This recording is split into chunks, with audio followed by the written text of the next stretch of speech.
This is the October 28th, 2019 Sewer and Water meeting coming to order. First item is the abatements. They've all been signed. Mary, you've got them? Yes. Okay. The minutes of September 23rd meeting.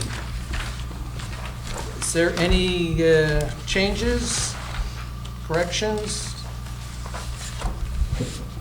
If not, I'll entertain a motion to approve the minutes of September 23rd. So moved. Is there a second? Second. All those in favor say aye. Aye. Opposed? 500. Superintendent status report. Mr. Chairman, we had one service leak on Woodland Road and one ring crack on Rhodes Ave. You may have noticed as you pulled into the parking lot, we have a portion of that caution taped off. Yeah. The waste basins here are being cleaned. So we're in the process. We've had 2 cleaned and we have 1 to go. Myself and Assistant Superintendent Gustafson will be seeing the Wellesley water plant manager because it's a capital item and we're looking to redo our track back system that handles the sludge. And it looks to be is we're trying to hammer down middle of this week to finally get over to see him. They've had some shortages of manpower and also a DEP sanitary survey. So they've been hard to reach, but I believe we'll be over there shortly to see how they've conquered that issue. The main replacement on Common Street has been completed. There's one service that needs to be tied over. That's Dunkin' Donuts. McMorgan's and the hotel have been placed on Sharon Water. There's still 4 services that are on Walpole Water that will be turned over to Sharon Water by Walpole Water Department, and that's upcoming now because they're doing work in that area. And PJ Hayes is actually they're changing over services that were on Walpole Water to the new main on Walpole Water. Did you say sewer on the restaurant? No. Oh, No, they actually asked if they could have sewer, and we said that it I'm was just not curious. available, and they had to come see you. That's what that's what actually the assistant superintendent mentioned to me when he had mentioned the Just McMorgan's. real quick on the restaurant, did you have an agreement with Sharon that they'll pay their back due invoices for the restaurant? No, they'll still be responsible for paying Okay. us. I know they were a little bit And behind. they that's why I'm asking. they did pay their bill down. I did make sure that I talked to Judy about that, Okay. and she did give me what their latest was, and their Okay. latest was much smaller than what it had been in the Oh, good. past. So. Once that's completed, we don't have to worry about them. We do They'll not. become Sharon's problem. They will. They've already been tied over, so they are no longer that issue. The water distribution crews continue with their maintenance. I want to let you know that a letter in non-compliance was sent from the DEP to me back in mid-September. When I did the annual statistical report, there was an error in generating my operators. I took off Mr. Dalton, who had retired, and inadvertently we took out the lead distribution operator as well. So it was brought to my attention. It was just a matter of paperwork. Paperwork's been resubmitted and we're back in compliance, just to let you know. There's numerous capital improvement projects that are moving forward on Washington Street. We have the people that are responsible for the generator. They're out, and the contractor started. They're starting to move around and dig, I believe, for the foundation, the base of the gen. So we're moving forward in a positive direction with that. And that's all I have for you today. Okay. Question. Sure. Baker Street, Old Post Road. Yes. So, water line. Yes. When's the date of completion? The neighbors are yelling at me. The date of, well, right now, what they're doing is they're tying over the existing I services. saw them on both Okay. ends, yeah. So, on Old Post Road, they're gonna finish all that up, then they're gonna move over to the Baker Street side. They've already come off of the Washington Street onto Baker Street. Right. They laid about 60 feet of pipe there. I saw it. And so after all the services are switched over, they're gonna jump onto the Baker Street side and continue with that. Yep. And I don't have an anticipated Is it gonna be estimate. done before December 1st? I would imagine, yes. Okay, it's gonna be done this year. No, will not be done before December 1st. No? I was on the impression that they were running pretty I smoothly. believe its contract completion date is like January 8th. I didn't hear him, what? January 8th January is when 8th. his I believe that's his contract date. Thank you. And the street won't be resurfaced till next spring? The trench will be patched, but the street will not be overlaid. All right. Okay. They'll John? skip Neal Street, right? Excuse me? That's a joke. Oh, I got Okay. it. Guys, No, Mary, are these reports from the superintendent memorialized in any fashion in written form? Is there any documentation of these reports, or they're just verbal and? I have them all, In the on- minutes, that's all. and I have them on my hard drive. Okay. So we want to refer back to something, Yep. I just wonder where. Chairman? So you would have them? It would be in your next set of minutes, yes. Okay, so, all right, so it's historical minutes that would be the. Those are online. Eventually, they get online. Right. Real Glenn? quick, is there an update on the water withdrawal permit process? I've not been contacted by DEP. Okay, no news. Okay. Any other questions for the superintendent? Rick, anything you wanted to bring up? Just one thing, Mr. Chairman. We were contacted by the MWRA, believe it or not. They are doing a large construction project, whereas they're running a redundant water main that will service Norwood.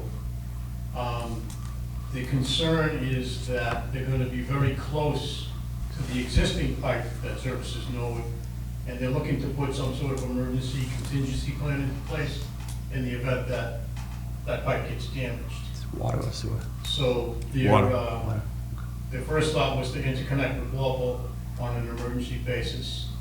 We don't have all the details at this particular time, but we'll certainly bring it back to the board, so we go ahead and commit to doing it.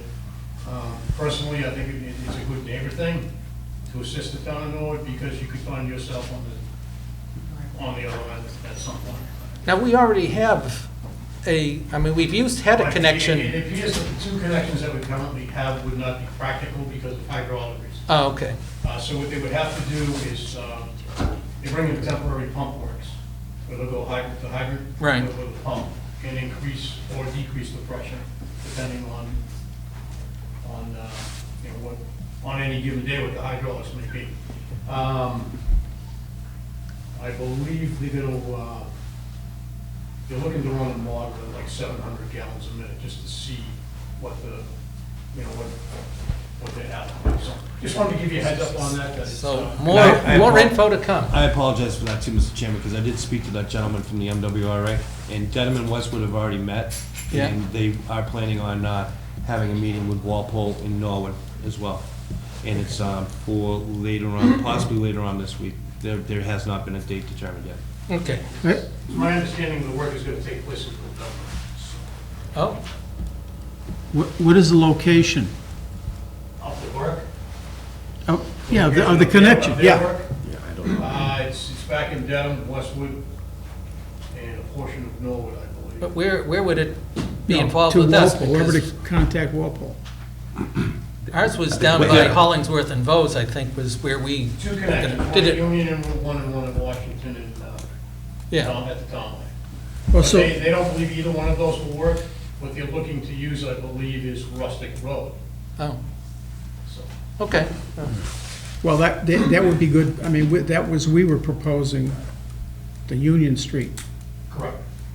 so that would be done on their dime, basically, Yes. if that was done. Well, it's still probably, if the town wished to do that, you'd have to have meters and things like that. Right. I don't think they're talking about that, it's just in But an there'll be a emergency way connection. Right, you just need to work out the details, Yeah. the charges and metering and things of that sort. Just- Yeah. It's strictly in the beginning stages right now. Yeah.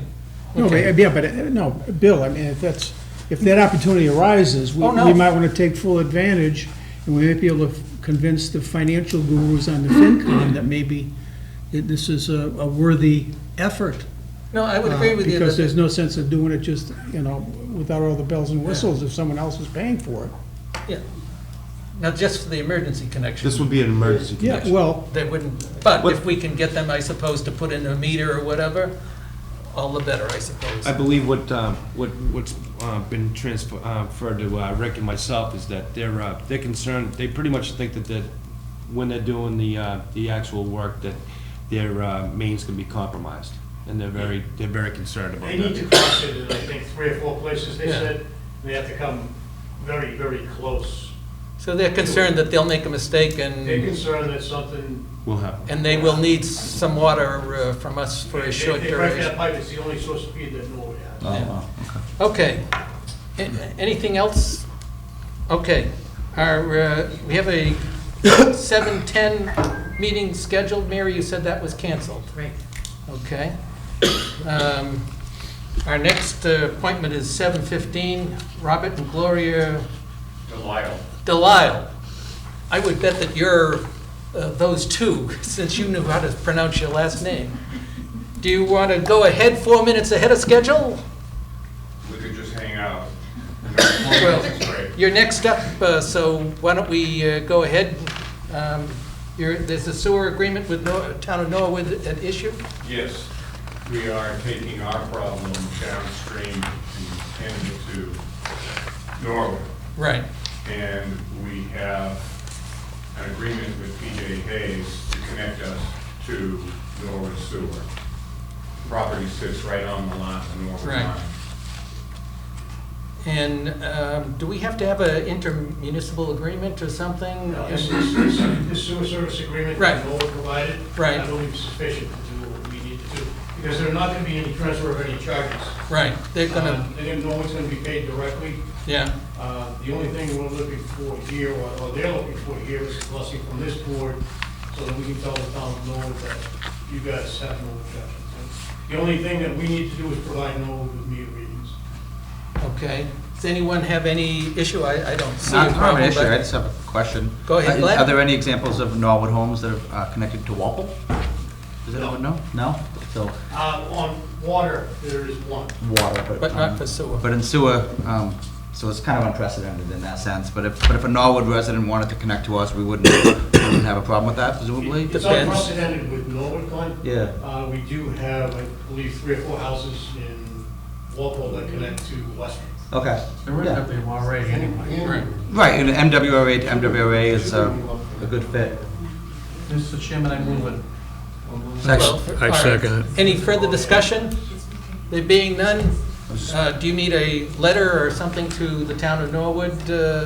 Yes. All right, Mary, if you could just say that the board, let's take a vote. All those in favor say aye. Aye. Opposed? All right, we voted 5-0-0 that we're okaying you connect to them. Thank you very much for your consideration. The letter that Norwood has asked for, they'd like to have ready for their meeting tomorrow evening, if that's possible. Now, that's a premium. I can always run it over. I can run it over. Get facts and that's all. Yeah. I think we can, I think we'll we do can- our best. You talk to Mary, One of the Norwood selectmen called this morning right?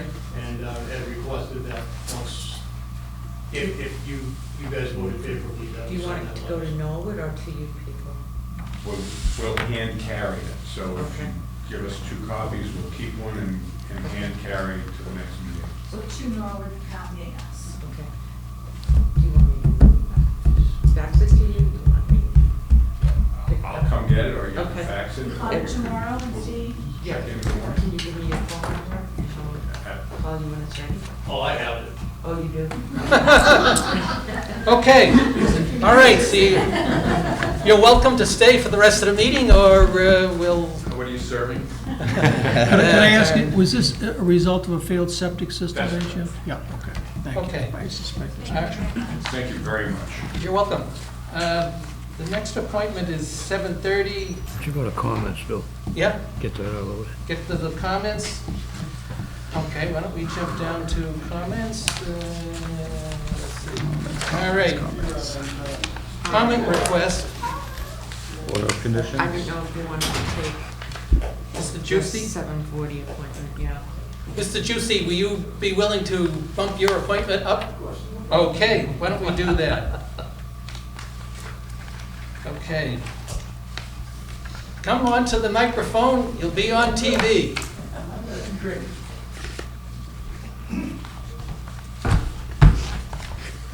We don't have any, At least not in my No, packet. nothing. No, This no, and is, I don't have that, right. All right, so 740? you're on. There's no Okay. information on it. When this all started, I was trying to get sewer on Gould Street, Okay, and I had to wait I had to try to get it done before they paved the road.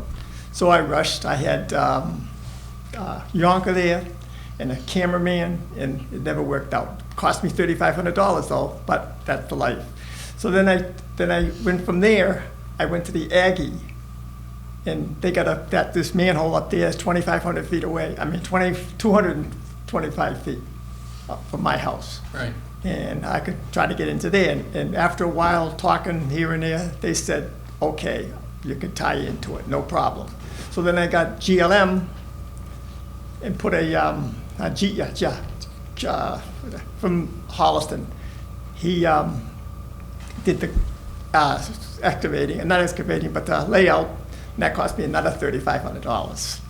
And meanwhile, I didn't realize that when the last time I was here, that you had said, you canceled one thing, but you gave me the other. You said I had to tie in, and I never realized that till the other day. So I went into the town hall and talked to Ricky, and that's really got me. I said, I didn't think I had to tie in, but makes no difference. But I've been spending an awful lot of money for my own house to get tie in, and that's what I'm trying to get away from. Pay this other 25. I figured right now I'm at $17,000 to tie into a sewer.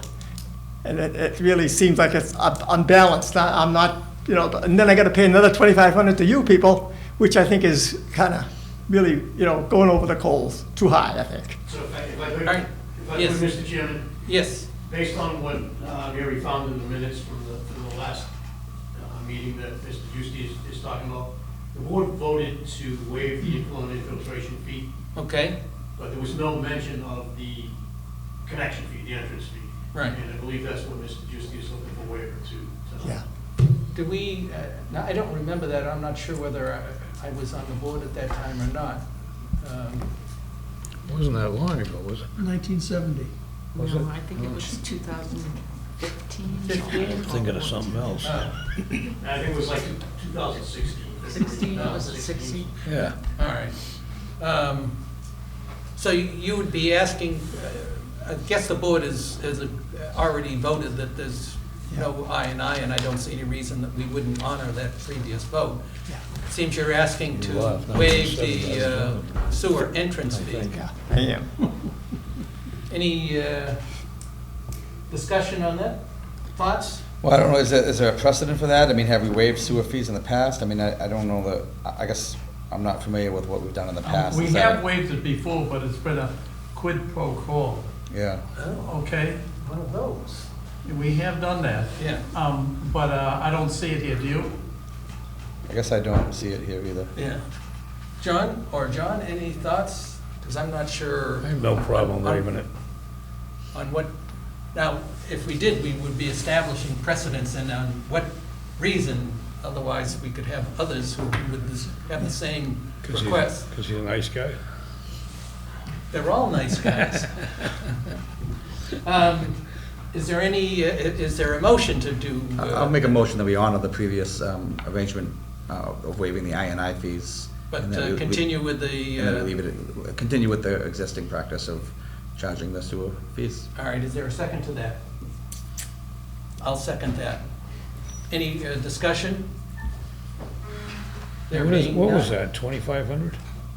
What is it, 2,500 or 2,300 right now is the interest? 23, that's what I thought. No, the I&I The I&I is zero, is for, we've for, already. in this No, case. no, but what did it be? I don't know. This is a single-family house, right? Single-family house?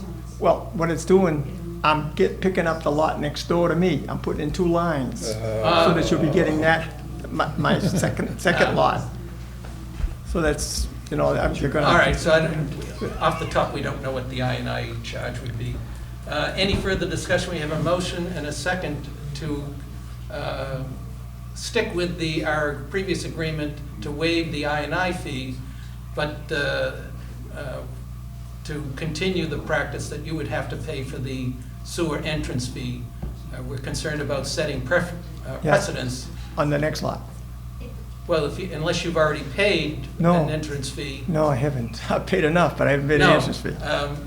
we're not waiving that. There does not appear to be interest in doing that, and I think the reason being that there is no, as Pat mentioned, no pro quo, and we'd be establishing precedents on that anybody could come and say, yeah, I'd like you to waive it. I know. I The only reason I ask is I've spent so much already for Well, I entrance. understand, and I'm sure we're sympathetic, but I think our concern would be establishing some precedents that we would soon regret. So, any further discussion? We have a motion, and it's been seconded. All those in favor say aye. Aye. Opposed? Abstained? Okay. All right, Give me it. okay. Let's take the request for comment. Request conservation is a amended order of conditions on the BP gas station that is right off near the Stop and Shop. It's not in an area of our, it's not in our aquifer area. Unless anyone has any comments that they'd like to send, I would recommend we send a letter to the Conservation Commission that we have no comments on this issue. Second. All right, we have a motion and a second. All those in favor say aye. Aye. Opposed? So voted. Second one is Board of Appeals, zoning Board of Appeals, 235 Winter Street. It's just an addition. It's an in-law suite on an existing single-family home. We don't have any comments. Make a motion, we contact the Board of Appeals and tell them we have no problem with it. Okay, is there a Doesn't second to really- that? Doesn't really affect us. A second. Any further comments? All those in favor say aye. Aye. Opposed? Okay, so, Mary, if we can send 2 notes off to them. All right. We have a 7:30 appointment.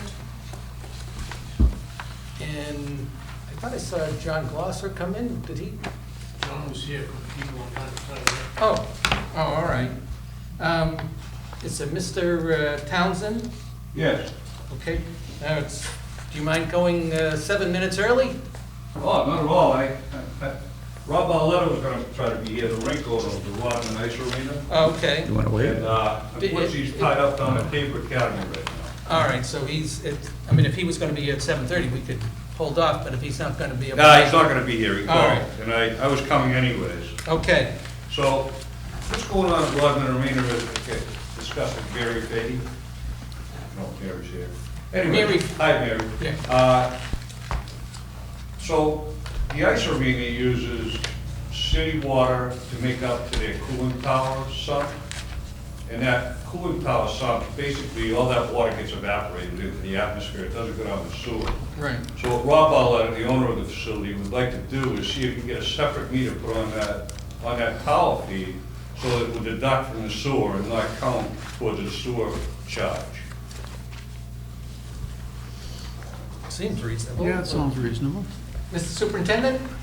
Sounds reasonable to me as As well. long as they pay for the meter. Well, yes. The only thing is that it'll be a deduct from in the billing process, correct? Well, Judy already gives them that, I don't know if you saw the The second 80%. page. Right. She gives them a deduction So you already. would want to do that as opposed to the current arrangement that you have with the water? Yeah, and it doesn't look like the arrangement according to Rob hasn't worked out. He bought the rink, I think, about 5 or 6 years ago. Yeah. And, he's been trying to wrestle with this thing with the sewer and the water. That arrangement doesn't seem to work out. I gotcha, okay. Well, certainly if the water's not going into the sewer and you want to separate it with a separate account and meter. That's all. Yeah. All right. Do we normally, we've done that in the past, correct? Is, if I could ask one question? Yeah. Does the rest of the building now charge at 100%? Instead of the 80%? This would be equivalent to having an irrigation meter. In other words, It water would be. that, Oh, right, gotcha. So there It wouldn't would be be, the so 80%. most of, again, this water is used, as part of the refrigeration system, so that water goes up to this cooling tower Right. and gets evaporated. So- And a lot of rinks, from my experience, we probably take care of 25, 30 rinks around New England, and most of them do have a separate meter if they have town sewage. So right now, if you had a irrigation system, you can have a separate meter, Correct. which, and then your primary meter is 100% goes to sewer. It would be the same arrangement as that, and I don't think we probably, maybe we just use the same 120 code for this meter, since it would be treated the same. So that meter would just be read separately and deducted from the sewer bill. No, you'd actually have you would have a bill that would say, here's your water that ends up in the sewer. And instead of Oh, 80% perfect. of that, it would be 100%. And a second, which would look like an irrigation, even though in your case it's going to a cooling tower, it's only a water bill, and there is rates for irrigation meters, so. Okay, so we're gonna see if I understand it correctly, so excuse me. That's all right. So would the meter be on the sewer then, another meter on the sewer? No. Okay. In So other the words- other meter would be on the cooling tower? Right. Yes. And that would be so the reason that we have for irrigation systems, people watering their lawns, they don't want to pay for the sewer. Correct. So they have a second meter. Yep. This is basically what you'd be set up with. Understood, and that's exactly what we're Right. looking The to. first meter would not be favorable to you, though. As the way it stands now is you pay 80% of the sewer rate for the first meter, but that would go up to 100. So the first meter would actually be worse, but the second meter would be favorable to you. Right. I don't know what percent of I think water. the way his water usage, according to what he sent me, it looks like his sewage, and I'm not sure how the 80% works, and I wish I had more time to. I thought he'd be here, but I wanted to make sure I got here because we've been talking about it for a while. And maybe you could talk numbers of actual usage and what the difference, I mean, you could help them figure out what's in their best interest, and I'm okay with doing, maybe no changes in their best, or maybe the changes is ideal, but whatever's good for the customer is good for us, so. I would, is that okay? Can That's you absolutely- I mean, we don't have Yeah. numbers of actual usage, and No. so it makes it hard to know what's the best option. John? Yeah, could I ask you, sir, how is the water, you use water to make the ice? Correct, that's Zamboni water. Well, yeah, is that recycled? That water goes into the snow melt pit that does go to the sewer. All right. Okay, so so the ice-making water does go to the sewer, in the bathroom? It's always being made up so as they scrape that ice surface down after they resurface the ice. That Right. ice gets dumped into a snow melt pit, and the snow melt pit does go to the sewer. And this separate meter would not have anything to do with that. Right, so that's. No, exactly, I mean, we don't know the ratios of where your economics are with the water that doesn't go down the sewer. Just trying to think of the best place It's for you only to put the one meter. line, actually, it's only one pipe that feeds this cooling tower sun. But you're pretty sure that's where all the water, the majority of water is used? Say that again, I'm sorry. You're sure that that one pipe is where the majority of, This one pipe only goes to that particular cooling tower. Bill, but we're trying to find out, well, One second. what your biggest use is. Is that the biggest Oh, I use see of what the you're saying. cooling What the tower? big, I would say, well, I don't know, the facility, the ice making portion, depending on how many games they have a day. Some days that might be the winner as far as what uses most of the water. Some days the cooling tower, in a hot summer day, I'm sure the cooling tower is probably the primary user of water in that facility, aside from the showers, toilets, and things like that. John? if we go with a second meter for that tower and bill them 100% for the main meter coming in, isn't there a chance that they could pay more? Yeah, Yes. Yeah. That's what I'm trying to determine. You know? which is not the goal here, but I mean, Right. so I mean, the numbers is what will determine. We'll have to, Rather than the 80%, if we charge them 100% of the So it would water seem coming that in. the board is okay with that Second arrangement, meter but would be I suggest have that. the numbers, if anybody wants to look, you might know more. Well, I would suggest that Let's you see. contact the superintendent and just to see that the concept has basically been established with irrigation meter. Yours, it's a cooling tower Right. issue, but having a second meter where we know the water is not going into the sewer, but it might be worthwhile be. to go in and talk to the superintendent with some real numbers. That'd be and- great. And actually find out, maybe it's not worth it for you, or maybe it is, so. That might be helpful. Yeah. I know right now, according to information he sent me, it looks like his sewer is pretty high along with his water. Yeah. Okay, Question. okay, This refrigeration unit is on the top floor on the roof? So this one is outside, mounted on a steel frame, On the ground? above the ground, probably about 10 feet off the ground. Okay. And does it have an overflow? It does have an overflow. And where does that drain to? That drains to the, yeah, I believe it drains to the parking lot. Potential freezing. That's what I wanted to know. okay. Thank you. You're welcome. John? Need a motion? Yeah, I just would say that, as a member of the Economic Development Commission, this is one of the businesses in town that is very community-friendly. They have open community skating, they do a lot of volunteer work, they donate to a lot of the charities in town. Unlike other businesses, I would say the Rodman Arena is a very friendly business in town, and we should give them whatever consideration we can. Okay, I don't. Thank you. I'm not sure we need a motion or whatever, but I would just, Mary? Would this be at the irrigation rate? The water Yeah, charges? yeah, it would be, unless we wanted to set up a separate code. For ice rinks. And then we'd have to come up with No, rates we or don't. whatever. But that's an part of option. the factor that I think if you I think the talk to the irrigation rate- superintendent he'll have the actual numbers.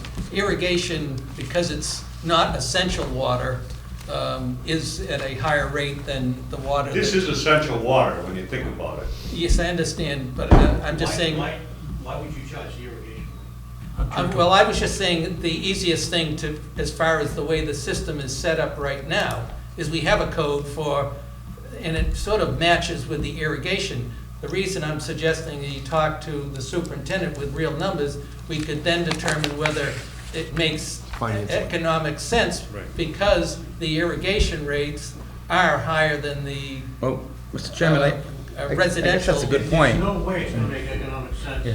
if you charge the irrigation Right. rate at 100%. I mean, I guess if we could make the policy decision that we could set up a situation that's unique for the ice rink where we don't charge the irrigation rink, but it is 100%. So 100% of the current rate, I'd be open to that if other members of the commission were open to that. That would, because again, it is essential water use for their purpose and for the operating their business. I guess the question on my end is, would we, if we wanted to establish another rate code, God, no, Bill. and there's probably a rate hearing or something that we'd have to go through on the formalities anyway, so. Yeah, but why would you need another rate code? Use the same rate, just have a different code for it. No, I So the understand. irrigation code, use a separate code. Thank- It's a That's new the code. 120 code. Right, but use a different code for his situation. Right, so- Using the same rates as regular. use. Residential, Regular we use, could. yeah. I mean, that's, and if that may be talking to, the superintendent, and I agree with you, Rick, it probably isn't going to be because it is. Guaranteed it. Right. Yeah, so, and that may be the way that we would go, but we seem, I mean, I could make a Amenable motion to if that. that's Yeah, why don't you do helpful. that, so we have clarity. okay. Is- Make a motion. I don't know if it's necessary or not, but for the sake of argument, I'll make a motion that we charge the same rate to the ice rink for a water separate meter, but at the 100% sewer rate. For the water cooling tower For the water cooler tower exclusively, yes. So the- only. If he desires to go that way. If that's something that's, Shouldn't we wait until we have the meeting before we make any decisions? I'd almost like to see which way they're gonna go. Yeah. you want to crunch some numbers and then Yeah. come back to us? Sure. That might be better. All right. I don't see a problem with it. Conceptually, Yeah, we'll try to find a we're- solution for Yeah, it. we understand your problem. We'd Sure. like- And it seems because it's essential to your business, and part of the way that we've set up our rate structure is trying to give essential water use a lower rate than non-essential, which really, in the case of watering your lawns, is a non-essential. It's more expensive to use Right, that so- water, so we're just basically looking at the delta. Right, X amount of gallons used for Yeah. That makes coolant sense. tower, X amount of Versus- gallons go to sewer, deduct the basically Yeah. coolant tower water meter from the sewer and say, okay, there's the delta. and if it requires us setting up an additional code in the system, we can find the mechanics of how to do that, and so, all right. I withdraw my motion. Okay, I don't know that we need a motion. If you just contact our superintendent. Sure. Yeah. All right, and then he'll get back with the solution Sounds at our great. next meeting. You can contact me via email or telephone. Okay, I'm sorry, your name? Bernie Marshall, it'd be B. You don't Mar- have a card, do you? Not on me, I'm sorry. No worries. I don't have one on me, I'm sorry. They're at my desk. You know, if I was smart, I would have brought a pen and a paper, but. That's all right, I can give it We to you. have pens and paper Yeah, here. absolutely. You get what I mean? Yeah. Mary's doing it for you as well. Awesome. She'll give you email and phone number. Okay, yeah, we'll get a hold of you. Very good. As soon as we can, and get, well, Absolutely. sit down and hold that. That sounds great. All right, cool. Am I good? That's good. You're I good. appreciate all your time, thank you so much. You're welcome. Okay, we have a 7:45 with Matt Abram from the Abrahams Group. And do you mind going early, Matt? No, I don't. I didn't think you would. Yeah, I have copies of that. But I'm interested.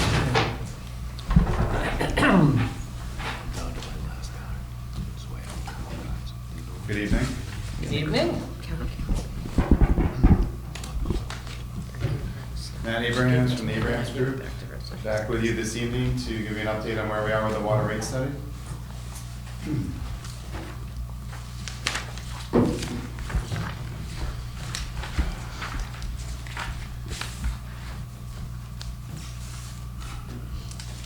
Okay.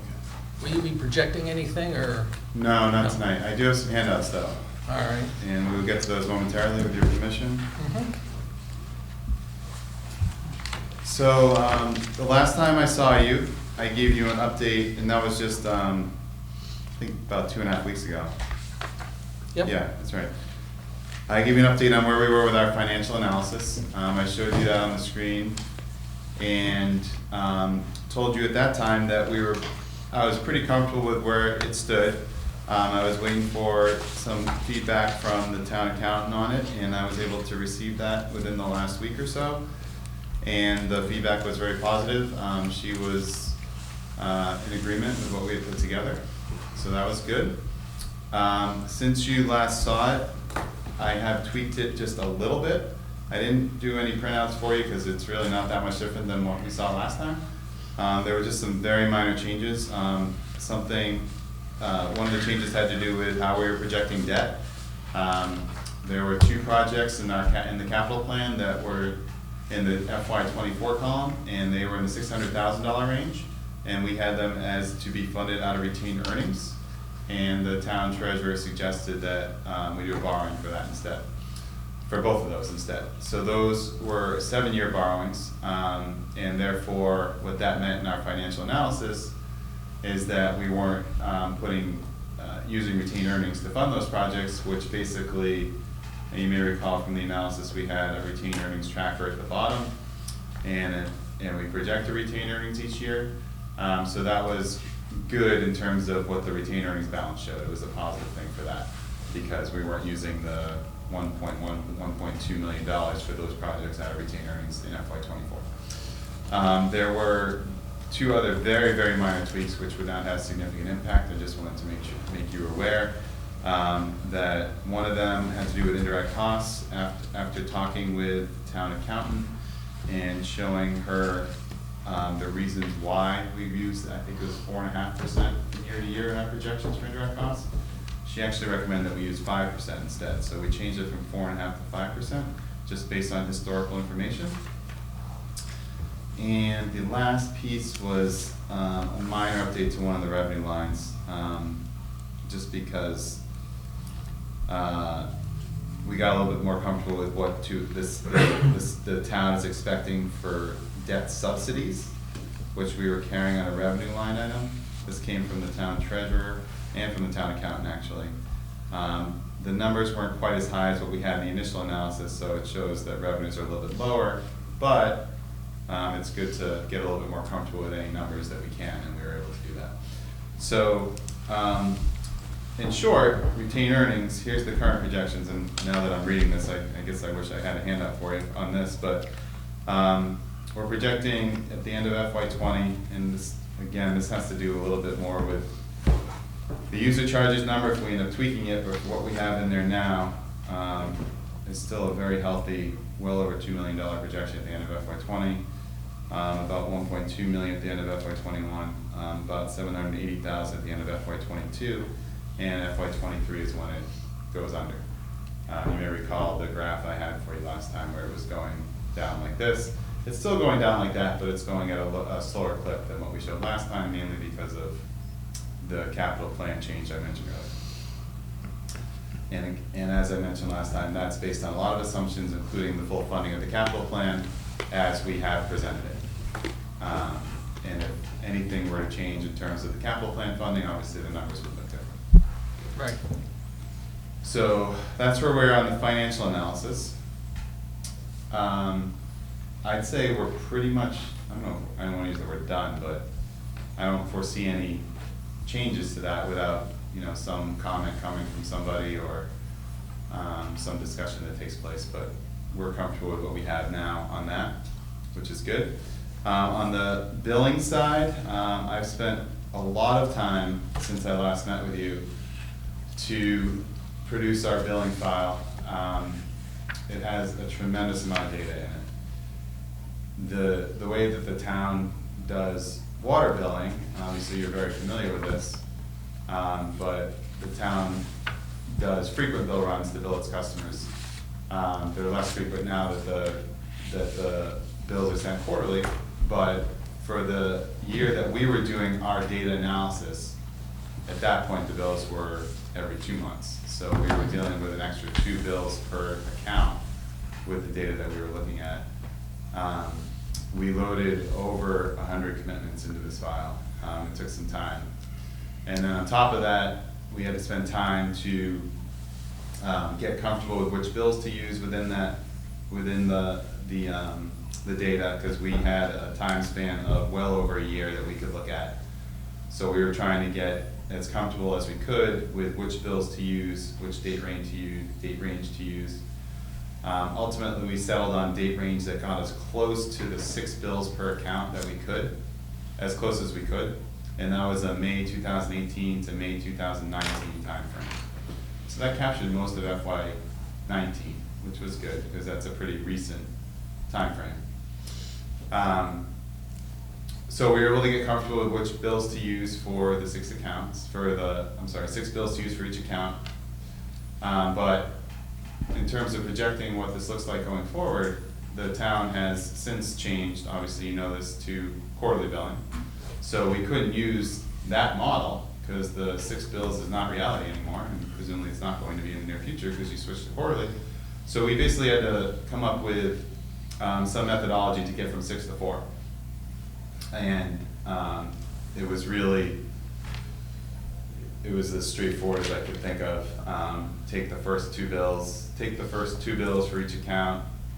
Let me think for a second. So we would do, now I'm drawing a blank on what I did. I would take the first bill from one account, and then I would take half of the next bill, and that would equal a quarter. And then I would take half of that same bill, the other half of that same bill, and then the next bill, and that would equal a quarter. And then the second half of the year would do the same thing. And it was as straightforward as you can get. I don't have available to me at this point the data. I wish I had a year's worth of quarterly data that I could use, but I don't have that. So this was the best that I could come up with. So as we look at some of the numbers I'm about to show you, it's important that we keep in mind that this is not reflective of actual bills. This is my creation of 4 bills based on historically 6 bills.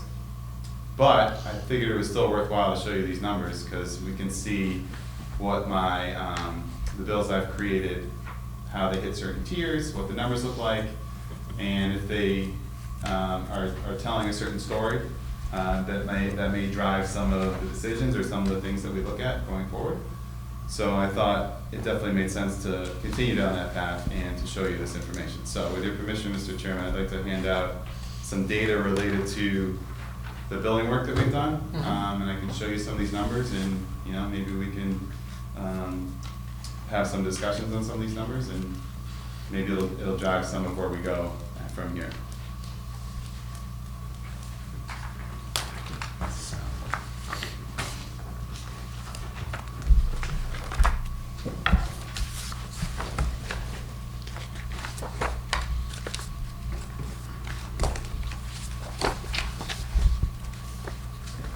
And I can walk you through this.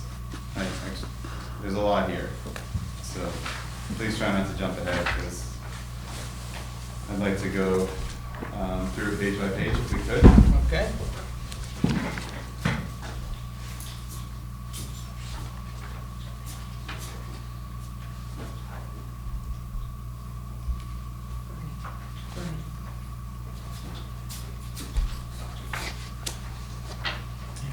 So page 1 is really a summation of the bills, the usage, and the billings that I came up with based on this bill set that I'm talking about. The top row, the very top of the sheet talks about that date range that I talked about right there, 5/12/2018 to 5/16/2019. That allowed me to get the proper amount of bill runs for all accounts, except for maybe one, but that one group of accounts, but that group didn't seem to be billed regularly anyway, so it wasn't a big deal. It was a very small group. All right, so I have it broken out by residential, commercial, irrigation, and then the total of all of them as we go downward, and then going across left to right, and I have a little explanation above it. But the actuals column reflect all bills in that date range. So there were cases where there were more than 6 bills for some accounts. I didn't want to assume that there would be more than 6 bills for those accounts, so in those cases, I would trim it down to 6 for those accounts. The FY19 rates column would be the 6 bills per account, or as close to 6 as I could get. In some cases, there weren't 6, there were less than 6. But the FY19 rates in tiers. So these are bills that these are some FY18 bills, some FY19 bills. Okay? The 18 bills were charged at a different rate. It was a flat rate. 19 was billed at a tiered rate with the FY19 rates that were set. So that's what the middle column represents. And the FY20 rates column represents my creation of the 4 bills, as I mentioned earlier, with FY20 rates and tiers, which were voted recently. Okay. So you can see as you go left to right that the number of bills drops. That makes sense because you're going from 6 to 4 per account. The usage stays the same. That makes sense. That was a good check for me to make sure I carried over the proper amount of usage. And the amount of billings makes sense that it goes from the actuals go up. The actuals are less than the FY19 rates because there was some FY18 billing in there. So once we got it all on FY19, the billings number went up a little bit, and then all on FY20, the billings number went up even more.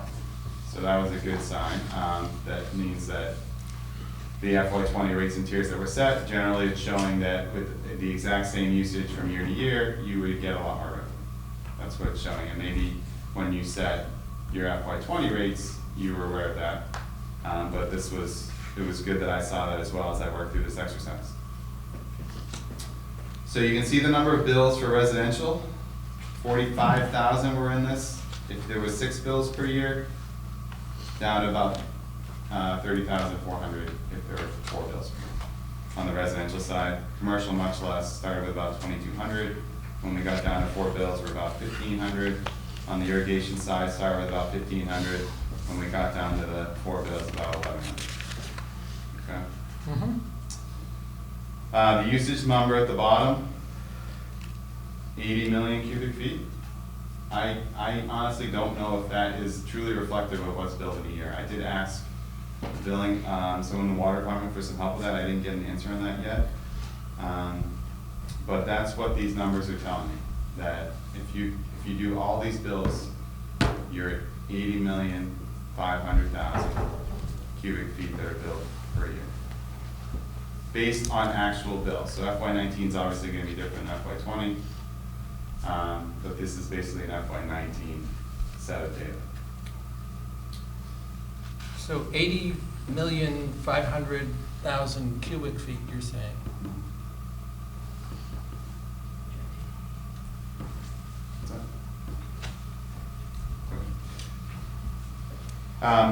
I just want to point out that I excluded any out-of-town accounts for this analysis. There were just so few of them, I didn't feel the need to include them.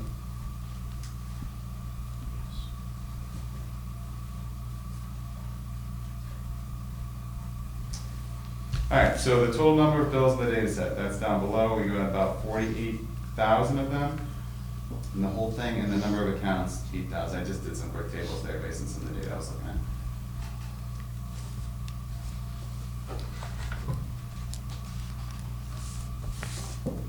Any questions or comments on what we're looking at here?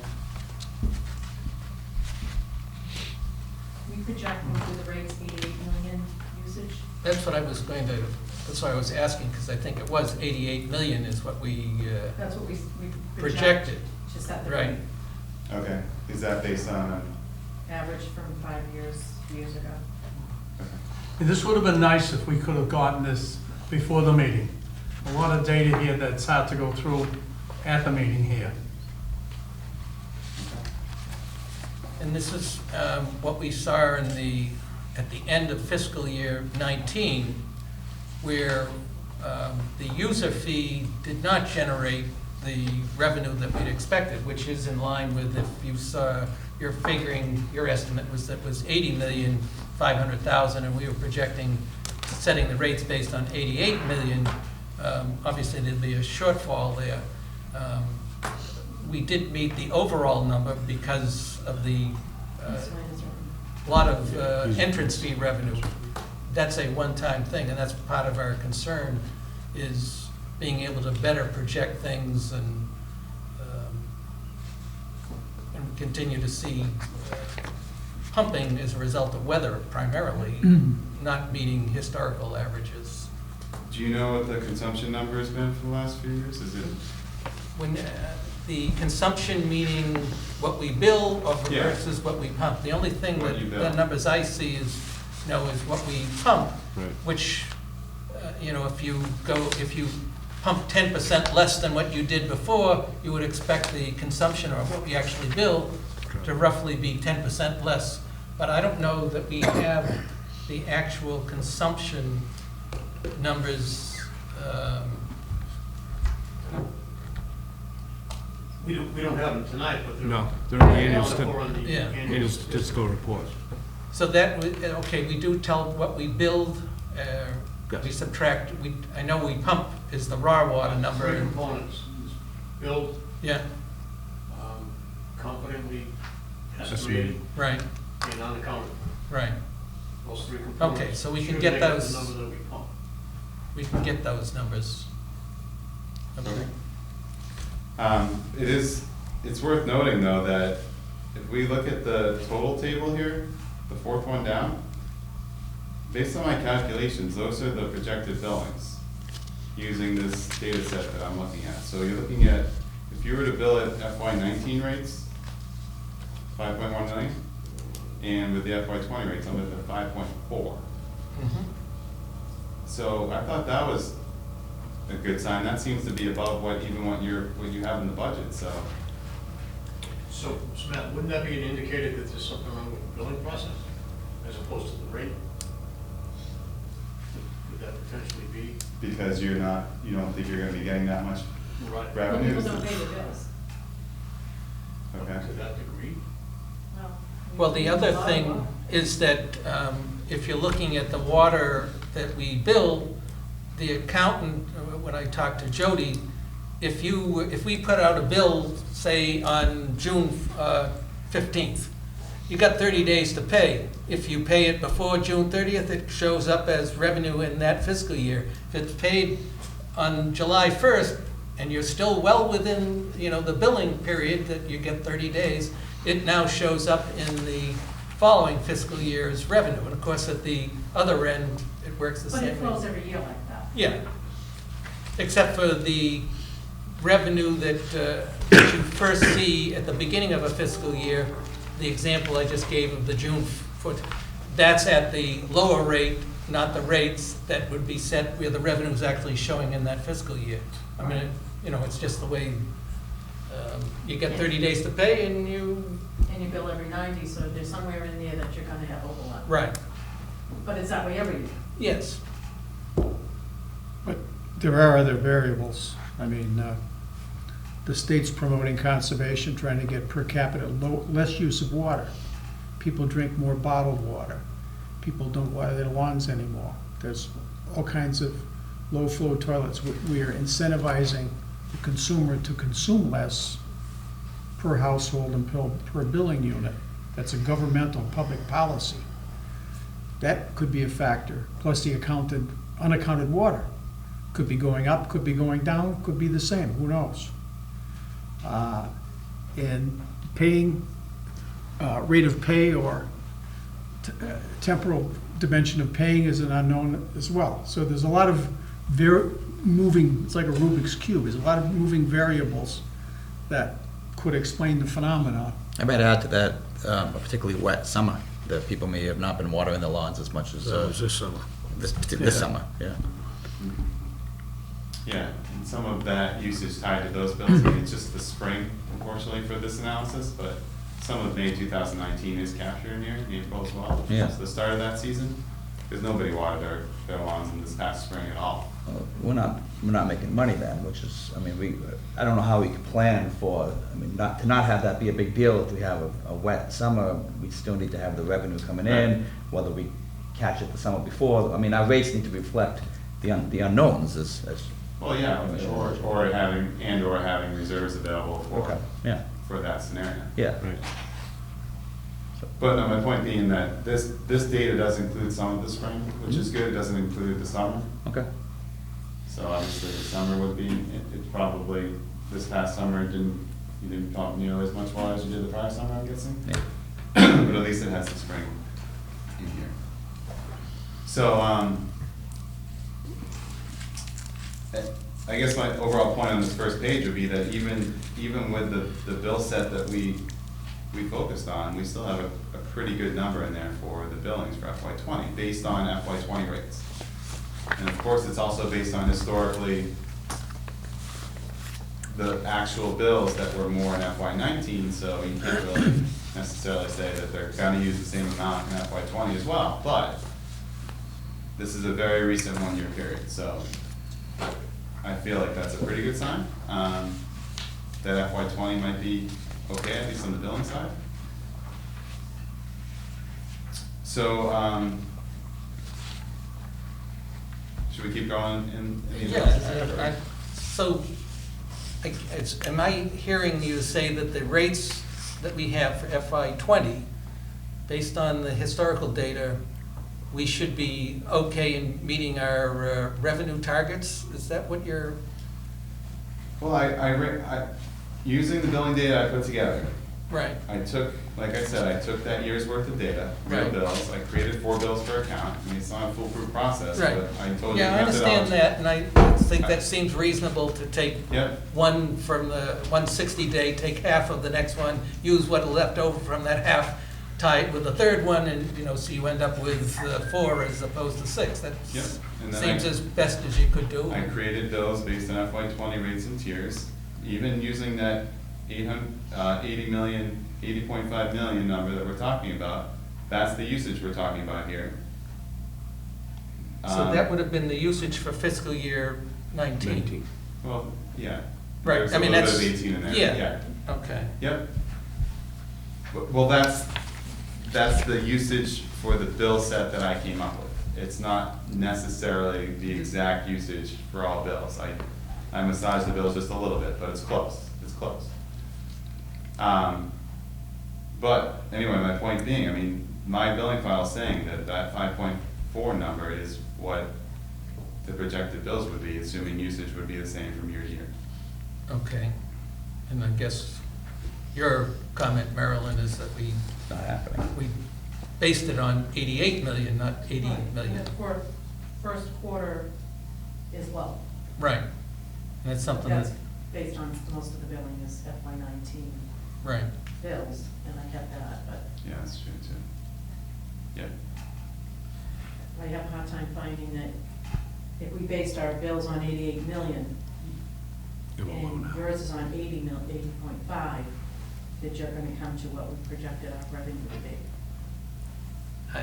But I would how- agree, that's why I'm trying Yeah. to understand, because, But how do you get from 88.5 million cubic feet to the dollar amount? Because it's different rates and tiers, right? So Right. it's not a straight line. So, Okay.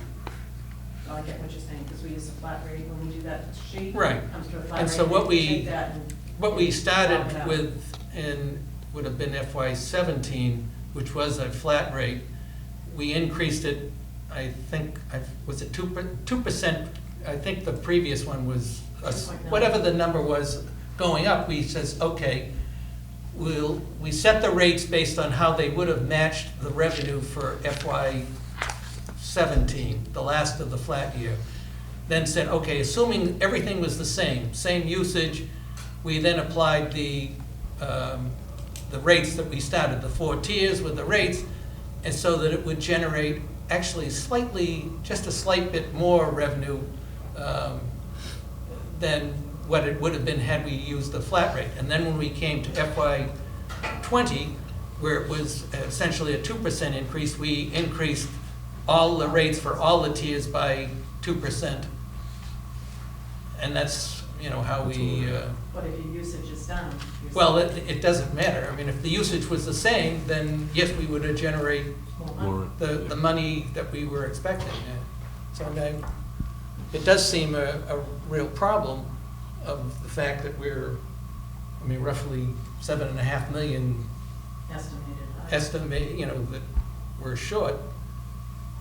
That's in cubic feet, and that would be spread across all the tiers, but, Yeah, that was a wet summer. yes. There was little use in watering. Wet spring But too. we'd almost have to Yeah, do the wet rate spring. at a lesser amount than we actually used. So if we're using 80.5, maybe we should do the rates at like 78.5. Right. And give yourself a buffer for the increase, rather than trying to get it to the exact. No, I would agree. If it turns out that, as a lot of the things that John mentioned, that you get a new toilet, you're getting an extremely low flow. You buy a new washing machine, Yeah, it's you all, don't Put those things in your Yeah. closets and your shower to use such Right. less water too. That mass program. Conservation. mess, Yeah. mess save, well, that's more oriented towards electricity, but just lot of conservation all programs. conservation, right. Okay, so, I guess one of the things is looking at, is the rate structure that we have, is there a problem with that? And then the rates themselves within, the current structure that we have. Are they adequate? It doesn't appear right now because of this issue of, 7.5 million cubic feet of water less. Wouldn't matter whether we were flat rates or whatever, Right. it's not gonna generate the revenue that. Right. We may have to hire a marketing director to sell more water. okay, so Fast and low. it sounds to me like there's concern because the numbers I put together don't really line up very well with what the town typically uses. So would it make sense to maybe work with the methodology that the town usually uses to set rates? Well, Which I haven't done yet. I haven't You're looked at using that. the same rates and tiers that we already have, the current ones, right? Correct, I mean, but that's what it looks like. That's yeah, not yeah. how the town typically does their rate analysis, if what I'm hearing is correct. 'Cause No, we take the Do you have a salaries, copy of how the rate sheet is done? this one? Yes. yeah, That's what we use. Okay, and that yields a percentage increase that we would need, and so then we would apply, to like tier 1 for the smallest, where it was $48.48, times 2% gives you $49.45. Right. And that was what the FY '20 rate was, and the same thing on all the, Built it right up. right, but in FY '20 you changed to quarterly and you Right. changed the tiers.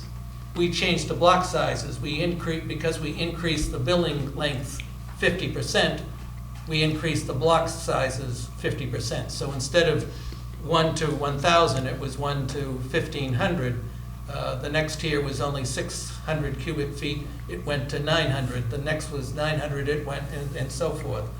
And there was the problem, the reason we changed that. But the point is that the 2.5% increase on the flat rate may have been sufficient. Right. But not necessarily with the block rates. That's potentially true. It's possible that it, That's what we're trying to get at. we're trying to find out if that's the That case. could potentially need to be 10%. Or some of the rates. Right. Some of the rates might have, if you And start to then to look to capture that. see the number of people who end up in tier 2 or 3 or 4 or whatever, Where maybe you it need is at. to, maybe it needs more, maybe you need to increase the tier 1, which everybody goes through, by more than the 2%, and some of the higher ones, which generate a lot of revenue, maybe they, or it could be the reverse, I don't know. That's the type of information I think we're looking for going forward. Yeah, well, that's philosophically too. The state and folks would want an inclining block pricing method to disincentivize heavy use. Right. And then, And if you do from have a heavy use. business point of view, you'd want, in the market, you'd want the opposite. You want declining stair step to motivate more customers to buy more. Right. So in here, it's a philosophical thing. The state's Right. going one way, town's going another necessarily. And you've got the phenomena of 4% of the bills generate 20% of the revenue. So that's an anomaly in itself. The commercial, you know, generates 20% of our revenue. So that only represents a certain, so when you use bill, a bill can be a funny thing when you're using a number of bills and doing averages.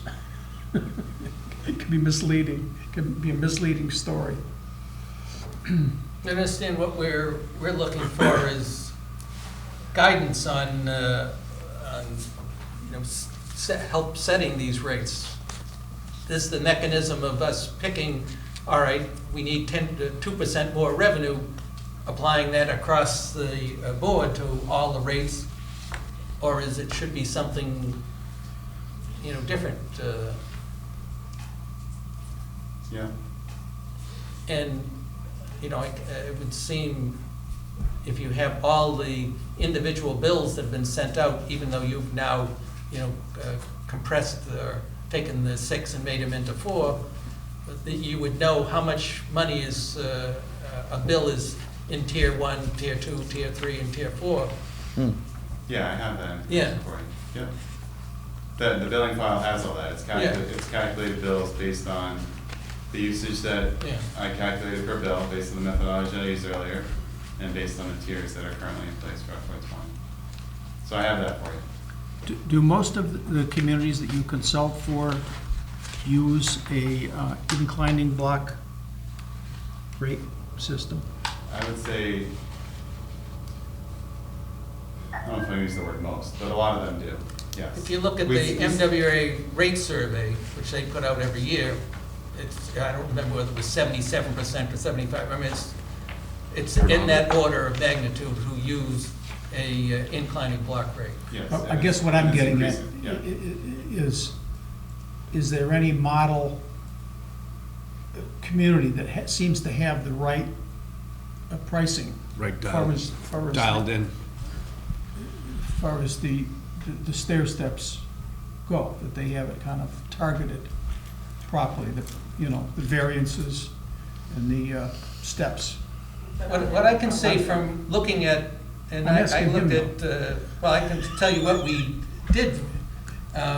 When you look at the surrounding towns, and I did 12, mapped out what their block sizes were, there was no one, they were all over, and the ones that we ended up picking, if you had a list of them, it wouldn't stand out as one. It just fit in nicely with others. There were ones that started lower, went higher, there were, and vice versa.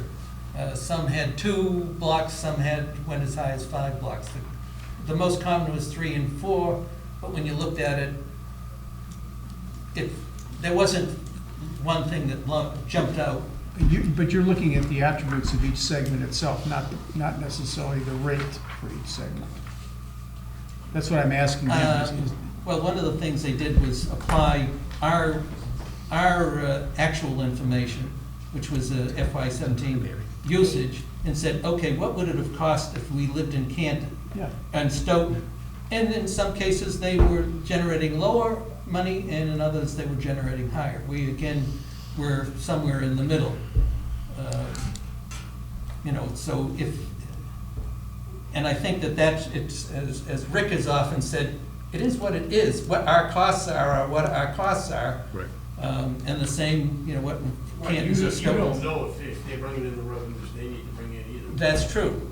Or are they subsidizing some of their capital Some of through them subsidize. tax? some I mean, so there's a lot of work that, digging that would further. Some of them use Development. retained earnings, sometimes they use retained earnings to subsidize. Right.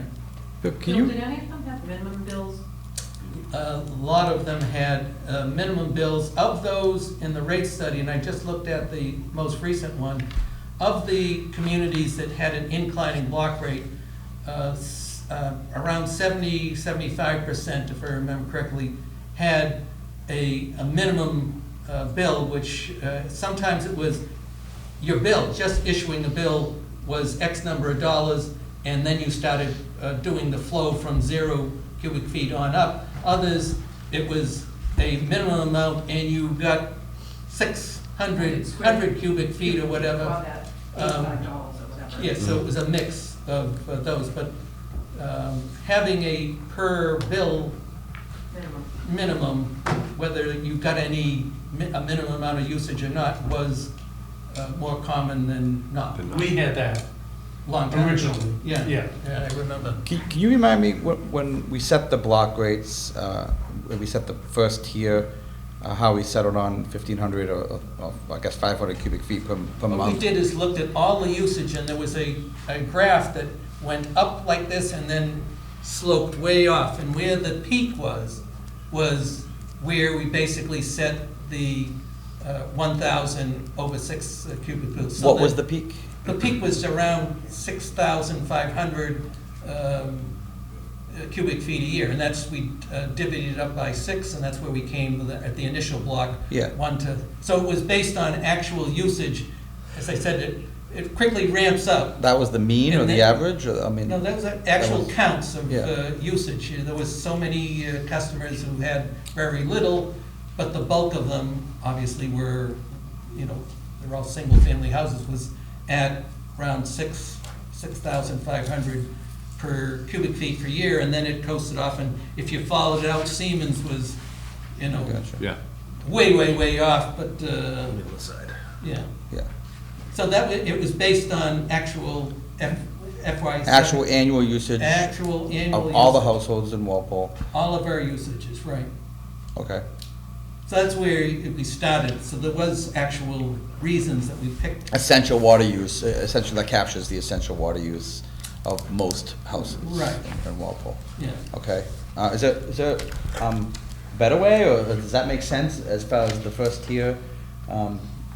That $6,500 cubic feet, 6,500 cubic feet per year as the peak household usage. Is there a better way to establish a tier, an initial tier, to try to capture essential water use that you can think of?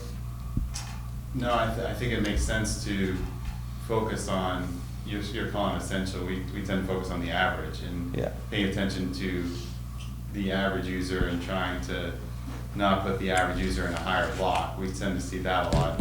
We also tend to see the first block being very focused on the low-end user and trying to protect, unless I like that word, but protect the low-end user, making sure that the low-end user that doesn't use a lot of water stays in block 1 and therefore pays the lowest amount. We basically But- set from the flat rate, the first tier basically had a reduction of about 20% And what was lost in that was all paid up for by T2, 3, and 4. And of course, Yep. if you have people way out in Tier 4, they were picking up, Right. you know, what, that 20% discount that was given into the first block.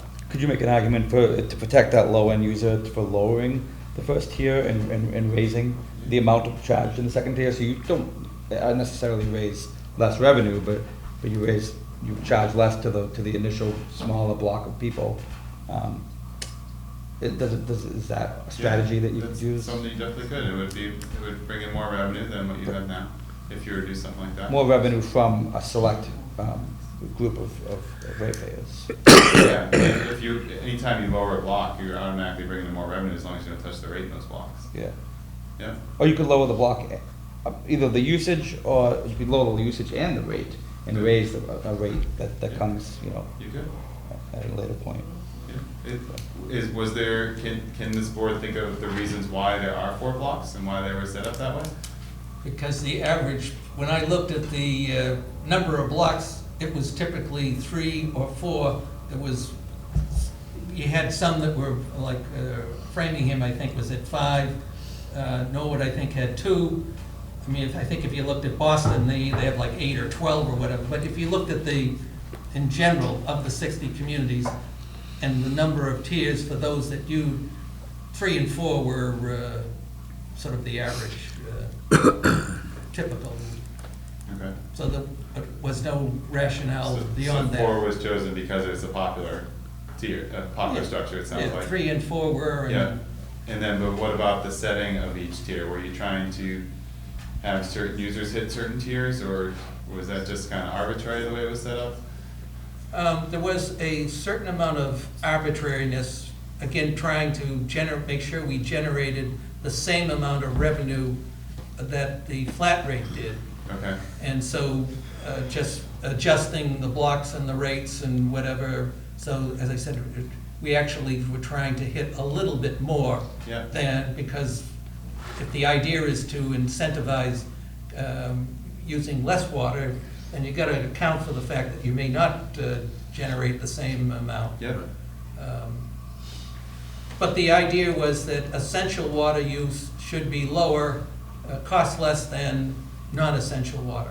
right, And that was the philosophy. The other was that even if you were using a lot of water, but it was all essential, which would be in the case of, we just saw the gentleman, I don't know if you were here, with the ice rink. yeah, They probably use a fairly substantial, but it's essential water. They're not watering lawns or whatever. So those are 2 philosophic things. And it was sort of, there wasn't a formula. It was more, like I say, in the end, generating, this is what we generated with the flat rate, using the same data and 4 tiers and the rates that would generate slightly more than what it was with the flat rate.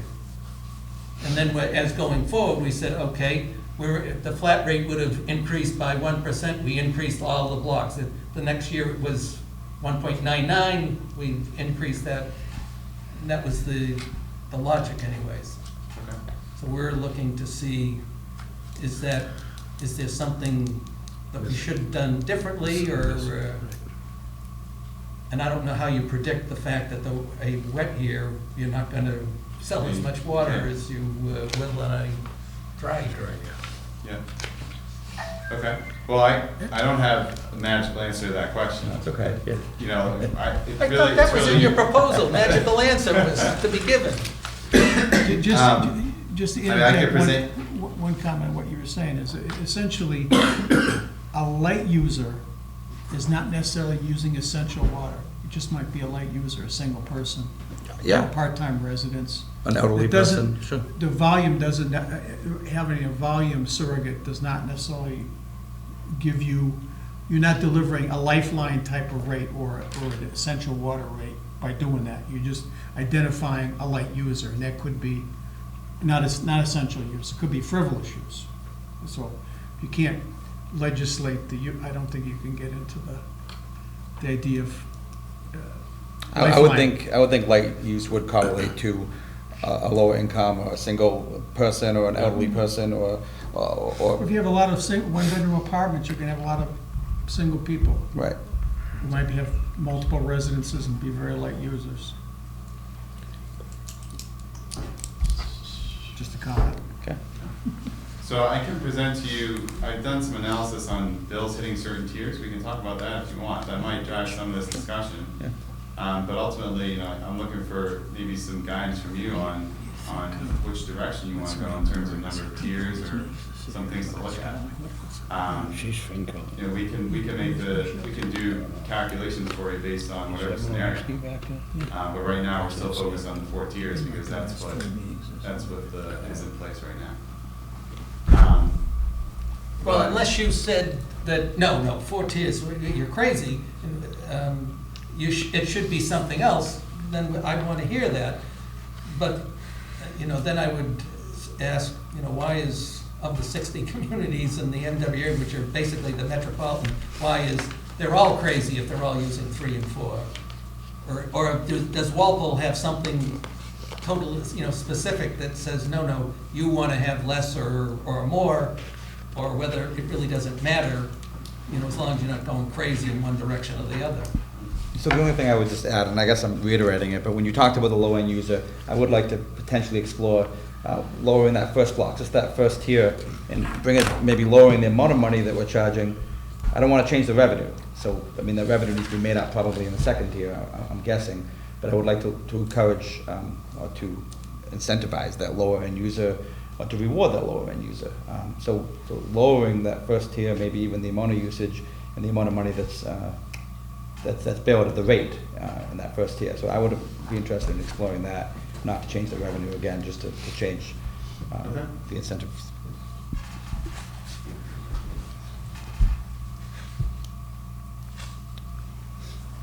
Do you have a sense on what the block should look like, or that's based on some data points we're looking at?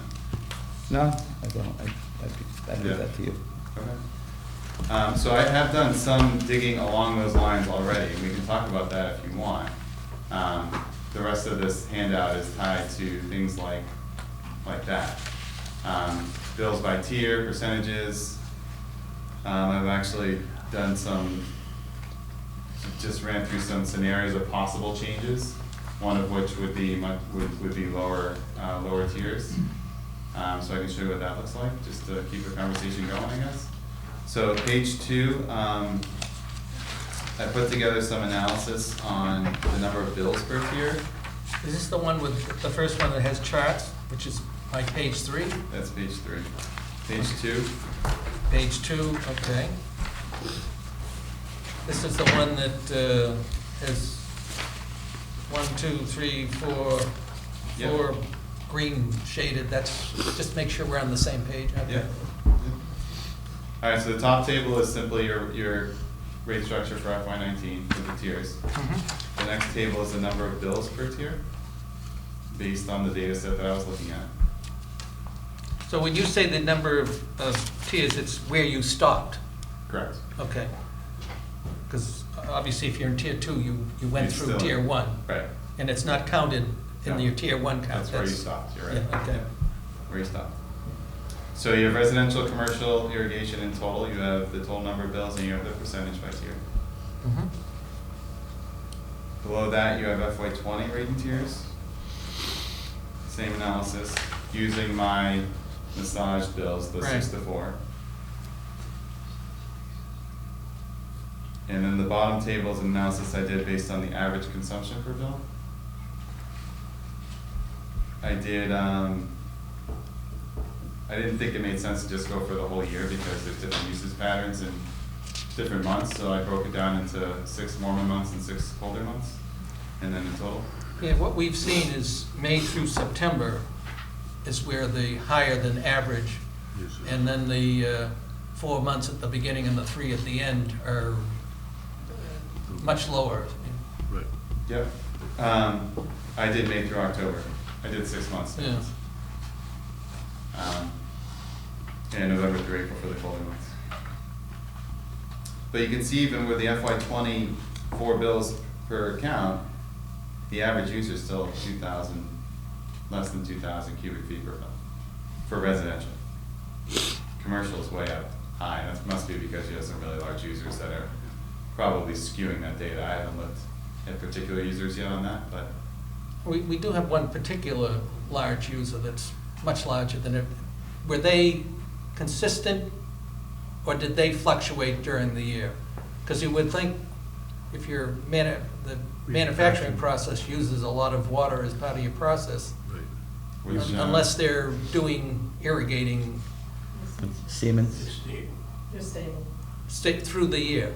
Yeah, so that's what would be an indication that, yes, they're making widgets every day. Every day. Yeah. As opposed to people watering their lawns and who don't do it in January and February, but do it in July and August. so when you stare at the bottom two tables, does anything jump out at you as to things that you think would be different or that you'd want to see differently? The reason why I give you the percentage by tier is just to kind of show you where these bills are hitting, and a lot more hitting tier 1 on the residential side. And then tier 2 as well, if you add those up, you're at almost 68% of the bills just in tiers 1 and 2 for residential. So, yeah. Yep. So if I understand, if we were to do it, Glenn projected lowering the first tier, Yep. then that's almost 40% of the bills would be paying less money, right? Some of the accounts. Yeah. Well, would That's they, where if you it lower depends. the block, there's gonna be Less fewer. money coming in. Yes, in that first tier. So you'd have to break it. Right, and the other side, right. Yeah. But are you ever gonna recoup that out of losing? Well, that's the thing where, when you have the spreadsheet tool that we use where you can just start, all right, let me Right. do that, and then it says, okay, did the end number go up or down, and if it went down, then you knew you had to boost something else, or maybe you lowered it too much or raised it too much, Yeah, if you just lower a tier, then you're automatically generating more revenue, but if you lower the rate as well, that's when you might see less revenue, yes. Right, and everybody's in tier 1. everybody passes Right, so through you- tier so there'd one. be no Everybody point, passes through tier 1. there'd be no point in lowering it unless you lowered the rate. That would be the only reason to do it, Right. and you'd have to make up for that also. Yeah. Yeah. You would have to So make, then you're getting, yep. Yeah, you would have to make up for it elsewhere, no question. On the commercial side, if you look at the numbers here, quick math, 81% are in either tiers 1 or 4. So the middle tiers aren't really used for commercial. What I found is that there were a lot of, just think, a lawyer's office, a bank office, they got maybe a break room or whatever, they use less than what a home does. Yeah. And then you get somebody that actually uses water. Yeah. They, of course, are at the much higher. Yep, it Level. makes a lot of sense. And then for irrigation, it's similar. Tiers 1 and 4 are the highest.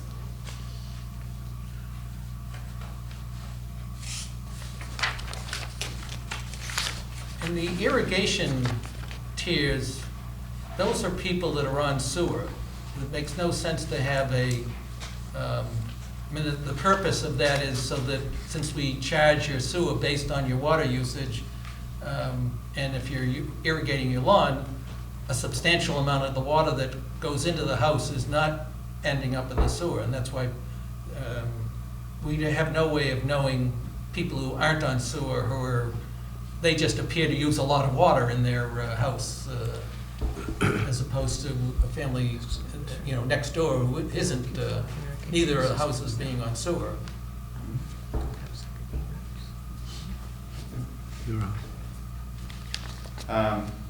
The next page is just a graphical representation of the percentages that we've already seen.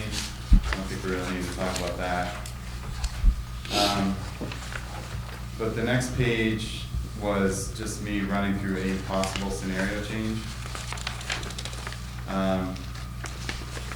What I did here was, I'm not necessarily recommending this, actually I'm not, but I just thought it'd be fun to see what it would take to get all the tiers to have about the equal amount of bills in them.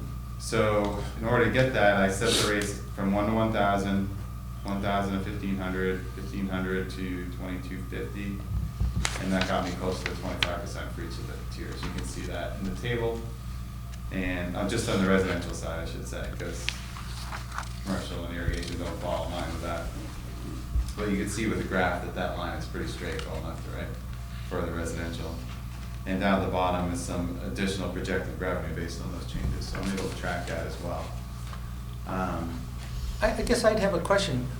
I understand, you know, the idea if you want to divvy up 4 tiers with having, each tier having 25% of your customer base, is that what you, I mean, is that a good idea or bad idea, or is it's just one way that you could do it? It's an equitable idea. I'd say it's just one way that you could do it. I'd say it's not common. I didn't notice it myself, that there was any, you know, split like that. Yep. No, I'm not necessarily recommending it, just something to look at, just to show you the power of the model that we've created. Right. And then the next one was designed to keep the average residential user in tier 2, so that's the last page, the same exact setup. But I did 1 to 1,000 on tier 1 again, and then tier 2 would have the average residential user in tier 2.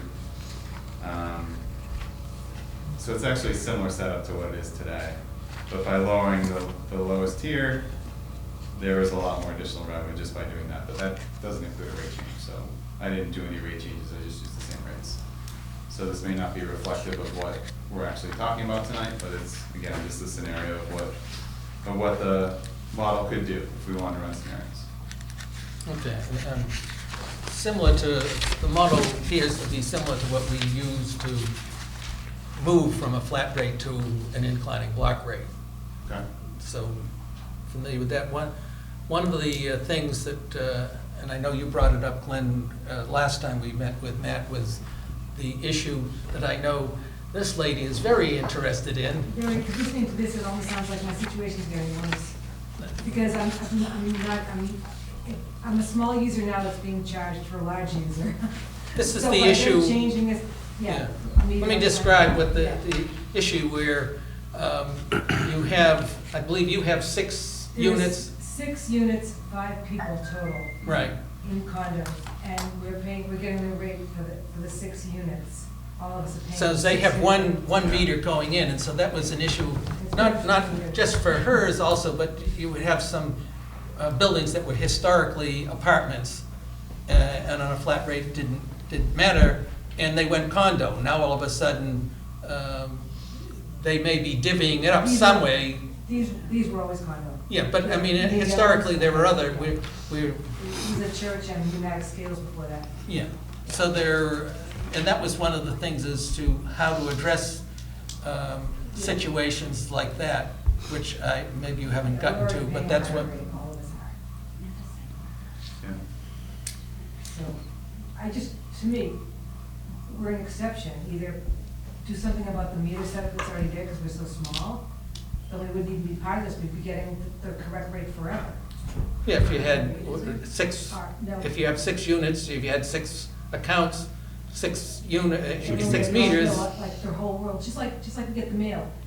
The mail carrier has to come to one box for 6 units and he still can't get it right. There's numbers and names on every one. We're saving him from going to 6 different houses, but he still can't get it right. Same idea here, we're paying a higher rate, all 6 of us, just because it was probably at the time easier for the town to have the 1 meter. Right. But we're using the same water as everybody else, the same residential water that you're using. And our bills aren't even that great, we're just seeing them creep up. And to be quite honest with you, right now, it's mostly seniors. And that's what that was one of the suggestions. One of the things that we asked him to look at, and maybe it's on his list, is how to address the situation where we've got one pipe going into a building that's servicing multiple users who typically are not large water users. Very small. Yeah. I would say the largest bill that I see, because I do the bills once Right. the meters, because we have to do a calculation every time a bill comes out. The largest user probably pays $88. And that's, one was paying $12 on a high month. Yeah. I mean, but we are seeing it substantially creep up, and it's just not making sense, and that's why, because I'm the president or whatever, that's why I keep coming, because, and I'm getting back to that, this is such a small, really is in the scheme of things, so small. I'm sure we're not the only ones that fit into this category, maybe nobody else has noticed, but like everything, prices creep up, and it just I've been there for 20 years, I was the first one that moved in there. So I know. I think, Matt, you understand the situation? Yeah, all right, so we've asked him to see if he can come up with some solution so that a group of small users, Yeah. which when you total their bill, puts them into tiers as opposed It's the to. lowest tier where they belong, into the regular Right. residential tier. So So let me ask Matt, I mean, knowing her situation, do you have any ideas on how we might move forward on that? So the goal Still gonna have sounds like it would be that different the water department would bill on a per unit basis, you from coming to the meeting here? Should come up to the with same amount. the usage for the whole building divided amongst the units. Well, no, there'll be a. Right, So- We always okay. get, Some yeah, of we them- we some actually might pay calculate less, but how some much, will pay for more. instance, we get one large bill. The all bottom of line us, is, And under the we have thing, one they're all person, 6 units together. secretary, one They're person gonna pay who the goes same amount. outside, downstairs, into a utility room, has to go to every meter, write down she already has last month's meter reading for each meter. This month, does the calculation, and then she does manual bills that each one of us gets to say how much our bill is this month. There's so much duplication of work, it's a higher tier, but we should be paying the same. Yeah, so maybe let him talk. If to they provided that, if we use their meters, so we have 1 meter for that building, Right. inside, they have 6 meters or Right. whatever the number is. Yep, line up. If we use those 6 as 6 separate accounts, they'd all be in, the first tier, even though they're 1. And now the question is, we don't know what those meters are or, Right, You know, or if you they're just get the compatible. meter for the whole building. right. Well, the bill I get If for you the whole tie building. those 6 meters into the total building metered amount, the usage amount. Right. That they total. Well, one of the then you could use suggestions those I had meters. suggested was creating 6 accounts, or 5 more accounts in that case, Right. in which case they'd all have their own. Now, how you get that, do we take your meters as being, I'm not saying they're wrong or whatever, but, we would be using meters that we. Industry that- standard, Yeah. well, So- Walpole standard. Yeah, Tell me around. but anyways, that's one of the things we'd like you to look in, is somebody else, I can't imagine that some other place hasn't. Oh, no, we've seen this before. Yeah, so we'd like to have some thoughts on that at maybe the next time that you Yeah. come in. Yep. I think it's mainly the small locations, like we're 6 Yeah. units, in some places it's 4. And there was, when that was under pre-construction, when they got that thing out and everything, we weren't given a choice by the builders if there was some other way to do it. They just did it the way they do it. And perhaps you could charge a flat rate. Some questions here, Okay. So, we can solve this. Well, problem. I think we've gone through all the Yeah, pages that you well- have. Now we can get, and Pat, your. Yeah, Matt, you gave yourself 10 tasks. Isn't that correct? Yeah. Okay. What task are you on now? Well, I'll have to bring up the proposal for that.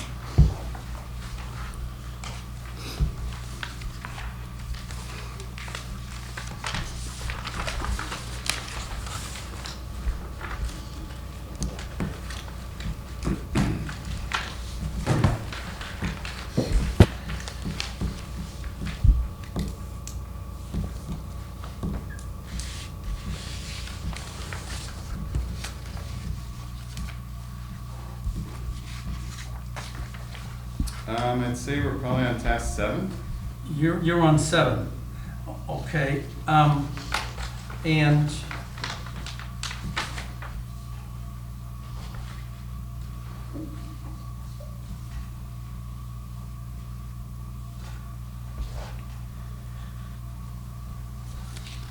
have you finished 7?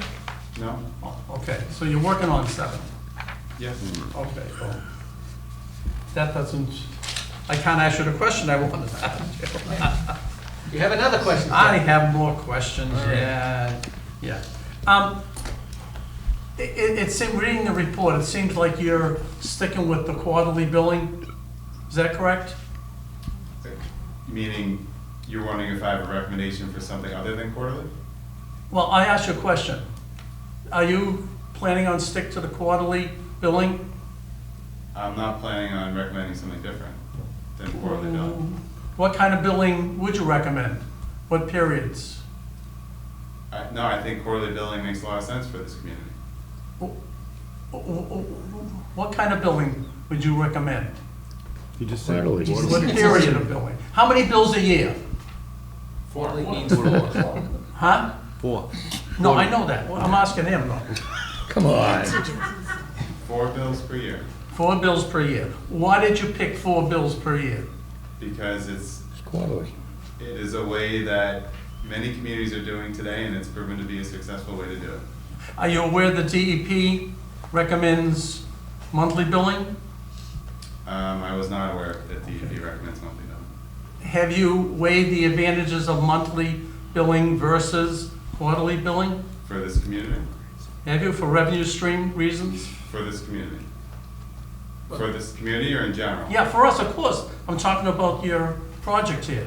We have not weighed that, Why? because we're focused on the current scenario with how the town bills. You're gonna get to that? We had that discussion, Patrick, you weren't here. Are you gonna take us? If the board desires that, we can look into that. Well, on task 7, it seems to be part of the tasks. That we're focused on monthly billing. I'm just curious if you investigated monthly billing vis-à-vis quarterly billing. We have not investigated monthly billing. I just, Like to hire more staff. Yeah. Crazy. They testified to that already. when you finally get to task 10, are you gonna give us a rate structure that's comprehensive, that we could use? We can recommend a rate structure for the board, yes. Are you gonna give us, how many of those scenarios are you gonna give us? I haven't thought of how many scenarios we're going to produce yet. You don't know how many you'd give us? No? We You can give us at least one, right? We will give you at least one, yes. Yeah, that's, If I could just ask, Sure. the model, right now, when I had it, I made it so that I could add or subtract out tiers. Does your model allow you to do that so that, and if we, the next time you come, if we can project some things up and you could show some of these scenarios that, Pat's talking about of, if you're interested in I am. more tiers or less tiers, and, what the rates are and, what it looks like. I mean, one of the things where I had all the customers, I could see just by changing, all right, what happened to a typical customer? What happened to, restaurants or bigger users? Did we put them out of business, or they're not carrying their fair share? Okay, we can change the things. So- Actually, it was very agile. And I think that's what we're looking for, something that, We have that for you. We've already created that. good. Okay. Anything else? That is it. Okay, Moving right along. yes. John? All question. set. You're all set. John, the other John. I'm good. I would just say that we kind of, Pat, settled on quarterly billing. We had that discussion. We talked to the staff. We talked about the economics of adding all kinds of people to have more billings, confusing more people. Quarterly's enough. Glenn? Mr. Chairman, just Let me just to get Glenn's. rebuttal on, Okay, it's go just a ahead, Pat. point of personal privilege sort of there. Go ahead. Every other utility that I deal with, cable, electric, gas, they all do monthly billing. Right, they've got 400 So, people. Right. they They're all have- in the stock market. They have the staff as well and to do that. They have the They got supporting millions of- staff. Millions of dollars to Okay. work with. the thing is, why can't we do the same? Even if we have to hire it out, like we do our billing for real estate. We don't hire our billing out. No, we do, we mail it someplace. I don't mail it to town hall, you mail it to We mail it to a Holbrook or lockbox. someplace, right? We mail it to Medford. We mail Yeah. it to a lockbox. Well, yeah, why? Why? Because they open it for us and send it back to us. Yeah, why? They do the same water. You can bill, I. Oh, your water goes Does that there, make it too. easy for you to bill? Your water goes there too. Huh? Your water goes there too. Oh, okay, then why can't we do it on a monthly basis? We do it on a monthly basis. Why are people We getting bill- we bill random every week. bills that they complain to me all the time? I don't wanna go through this whole thing. No, it's- Now, we it's- have to go. it's the I'll talk to you laws. later. Okay. Okay, Glenn, we never. I was just curious, when you, how often have you been to town hall? Actually, not how often have you been, but when will you come back? Do you need to come back and meet with the department again in the next couple of weeks? Well, I don't feel a pressing need to. I just didn't know if you were, but yeah. I have some outstanding questions for an analyst in the water department that I'm going to follow up with her on. Yeah. But in terms of getting more data, I don't feel like I need it. I Okay. think at this point, it's just trying to hone in on what we should be most focused on.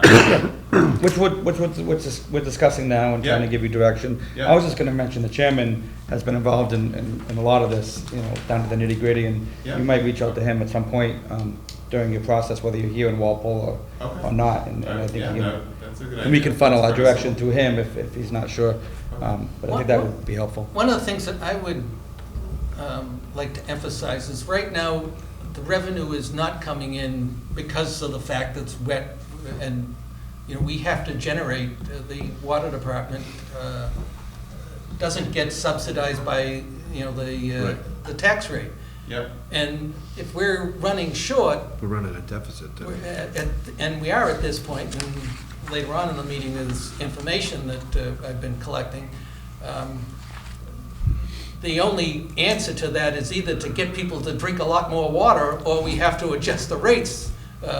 And the sooner we do it, the less impact of that. And so I would not want to go, you know, beyond January, still wandering around. I would think that we would need to be able to say, here's where we are, and to Here's meet what we need. our revenue totals to match the expenses, and what the town meeting has voted as to how we're funding our operation. What do we have to change? Yeah. And one of the things that I'd like to at least give some consideration is that the idea of having a flat rate per bill, maybe based on, you know, like things that aren't flow related, such as the indirect costs or whatever. I mean, because if you can get more of the revenue as you know what you're going to get, versus depending 100% on a flow basin, depending on was it raining or not, Yeah. you're really exposing yourself to big fluctuations. Yeah. So if I may, I'd like to talk about that for a moment, if you don't mind. Okay. So I was actually curious if, and we already talked about the minimum a little bit, and it sounds like at one point there was a minimum charge on the bills. Right, long time ago. Right, but that's minimum to me means you're assuming certain usage, even though they're not really using it. Well, I can say that if you, taking just one of the towns, I can't remember what it was, Canton or whatever, your bill is $16, and then the rest of it is usage, and it would look just like ours. How they arrived at that $16 or whatever per bill, Okay. and others are 30 and whatever. And some use a flat amount that's gonna appear, and like what we used to, it gives you X number of cubic feet included in Right. that. Right, which is not a conservation-based way of doing it. Right. Because people, if they're saying, well, I can use 800 cubic feet per bill and I'm not gonna be charging anything different, they might choose. Let the to- tap run, and They might choose. I've had a that person who's 800. told me the same thing, and I would be, Right, I mean, that would be, I don't think people necessarily do that, but it's a Well- possibility, right? it Yeah, wasn't so- in this town, but somebody said, hey, I paid, my bill is, I'm given X number, I'm using them Yep, because I paid for them. yep. It's based on a fixed cost Yeah. model, because a Yeah. public utility, So- including water, is whatever, 85% fixed cost. So the velocity of product shouldn't really drive the pricing. Yep. We have So- to cover the fixed costs. Yep. So a base price, the rationale is, if you have a water system, you have water services, you have fire and safety based on water, that costs X, no matter if you turn your tap on or not. That's like belonging to a country club or anything. It's a fixed cost, you've got to pay it to be part of the system. Yeah, so one of the questions I was planning on asking tonight was if the board was interested in seeing what we call a service charge usually, which is a fixed charge like you're talking about. So we actually have a methodology that we support for that we tend to recommend for that, based on equivalent meters. And the concept being right along the lines of what I just heard, the water department has certain costs that it incurs monthly regardless of how much flow is used, right? Right. You have staff in the office, you have reads that have to be done, you have billing that has to be done, all the customer service stuff, indirect cost was mentioned already. Right. Capital costs, Whole slew of capital it. budget. So what we typically do for this is we determine how much of those costs is quote-unquote administrative. We call it administrative. So it's either flow-based or it's administrative. It's one or the other. Figure out the administrative cost, and that's X amount of dollars, and those are the amount of dollars that you want to recover with this service charge. So we do a calculation based on equivalent meters. I actually have it right here, and I prepared a handout if you want to take a look at this. I'm not sure how much time we have here. Well, I think, Okay. I think if, I would want to see it Yep. projected, but Okay. that would be one of the things I'd like to see. Yep. So we can say, yes, that makes sense, or we'd like to go that route or not. Okay. So the concept is, with equivalent meters, is the charges that end up being calculated, this would be a per bill charge. The smaller meters have smaller charges, and the larger meters have larger charges. So, it's based on demand on the system. That's really how the calculation comes out. So the larger meters generally put a larger demand on the system, so they pay more. The smaller meters, less of a demand, they pay less. One thing that I'd be also have a concern of is, what is the capabilities of the system that we use? I mean, we use Munis, and I have seen that they have, other towns have it based on your meter size. Is it a 5/8 meter or is it a bigger one? What the base charge. If we have, roughly 8,400 customers, do we have that information? Otherwise, we can't do it. When I'm talking to the staff, they'd like to be able to have a phone number for everybody on, and we just don't have it because we haven't collected it. So I'd want to make sure that if we're providing some, you suggest something, is it something that's in our system? Yeah. Because if it doesn't, then it's not a workable idea. Yep. Certainly it would be if we were starting from scratch, but we're not. We're been in operation since 1895 as a water department, so not with Munis the entire time. That's a good point. I did do initial analysis on the data, and I think I was looking at 8,100 accounts. I was able to easily identify about 7,400 meter sizes. And then there were a slew of them that they had meter sizes listed, but it wasn't easily comprehensible for me to figure out what it was. But I'm sure working with staff, we'd be able to get much further on that. Okay. I don't get that part. I'd like to see what you Yeah. produced. When would you Keep be it to able the to- board, though, so we can analyze it before it goes out to the, Yeah. When would you be able to General come in public. next? Our next meeting, we have one in November, if 28th. the 28th? We can probably have a off night. No, it's That's the Monday after. Veterans Day is the 11. Is the 11th. That would normally be a meeting. We can meet on an off night if. No. No more off nights. Well, if we need to, I think we can meet on an off night. Yeah.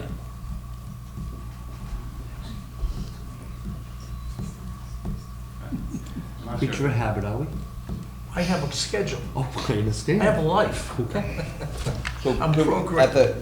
I don't know if you can come on the 28th or not, but if you could, would we have a possible solution to the multiple units getting charged with the one, Yeah. whether it's a flat rate or whatever, your ideas are, just to have some ideas. Yeah, it's just gonna be some ideas. Bounce around. Yeah. So we can Some talk good about it. ideas, that we can bounce I around. would like your email address so that I can send you what I had suggested, which you could then say is totally bogus, or I can send you. if you've got it, if you could just send. I have a business card. That's probably easier, right? Okay. Either way, yes. All right, thanks, Matt.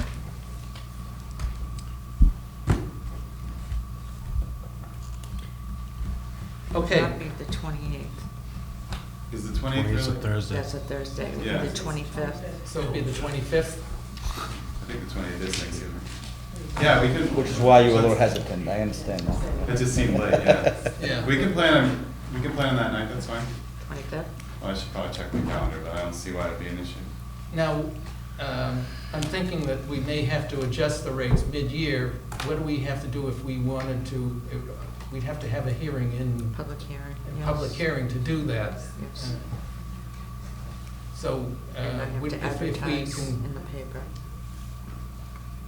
if we meet and wrap things up or get a good handle on the 28th, and again, if you can provide some information earlier He's to got us. something now you can give up just the board members, right? You have some scenario you presented, you have a table? What are you looking at in front of you? What you were going to hand out. You said you had No, an no, you additional said you had handout an other than additional this. calculation of a service fee type of thing? Yeah. Would you like to see it? Yeah, Okay. just for us though, not for the public. It's not based on official numbers, it's just No, I know. conceptual at this point? Yeah, that's, Just Okay. so we But can then- think about it. and between now prior and the to next meeting. the 25th, Right. if you could have some information so that we can, See it ahead of time? yeah. Yep. And again, I think it'd be important to be able to project it. Can I ask one final question of the board? Yeah. Help me understand, it's not a question. Can you help me understand the commercial rate and how it's lower in tiers 3 and 4 than the residential? That's a good question. It was, now, that was based on my thought of essential water use. That if you looked at the first two tiers, they matched the residential, if I recall. And that was, I looked and they were just made up of lawyers' offices, small branch banks, they're actually, well, not even car wash. Car wash can use a lot of water, but, and then it was, that I looked and said, all right, of the big users, are they watering their lawns? And I didn't see many restaurants that, and I'm not talking about a grass strip, 5 feet wide, 20 feet in front of a Dunkin' Donuts or whatever, that was the reason. Now, I understand that, there is a belief that they should be higher, but it was the philosophy of essential water use versus Can I non-essential. just clarify, so when the transition happened, it was before I was on the board, but from flat rate to the block rate, I think you had your spreadsheet, and the goal, I believe, was to not lower the commercial rate. I don't think the commercial accounts didn't get higher or lower bills. The bills, I think, ended up being about the same as what they were under the flat rate. Does that sound right to you?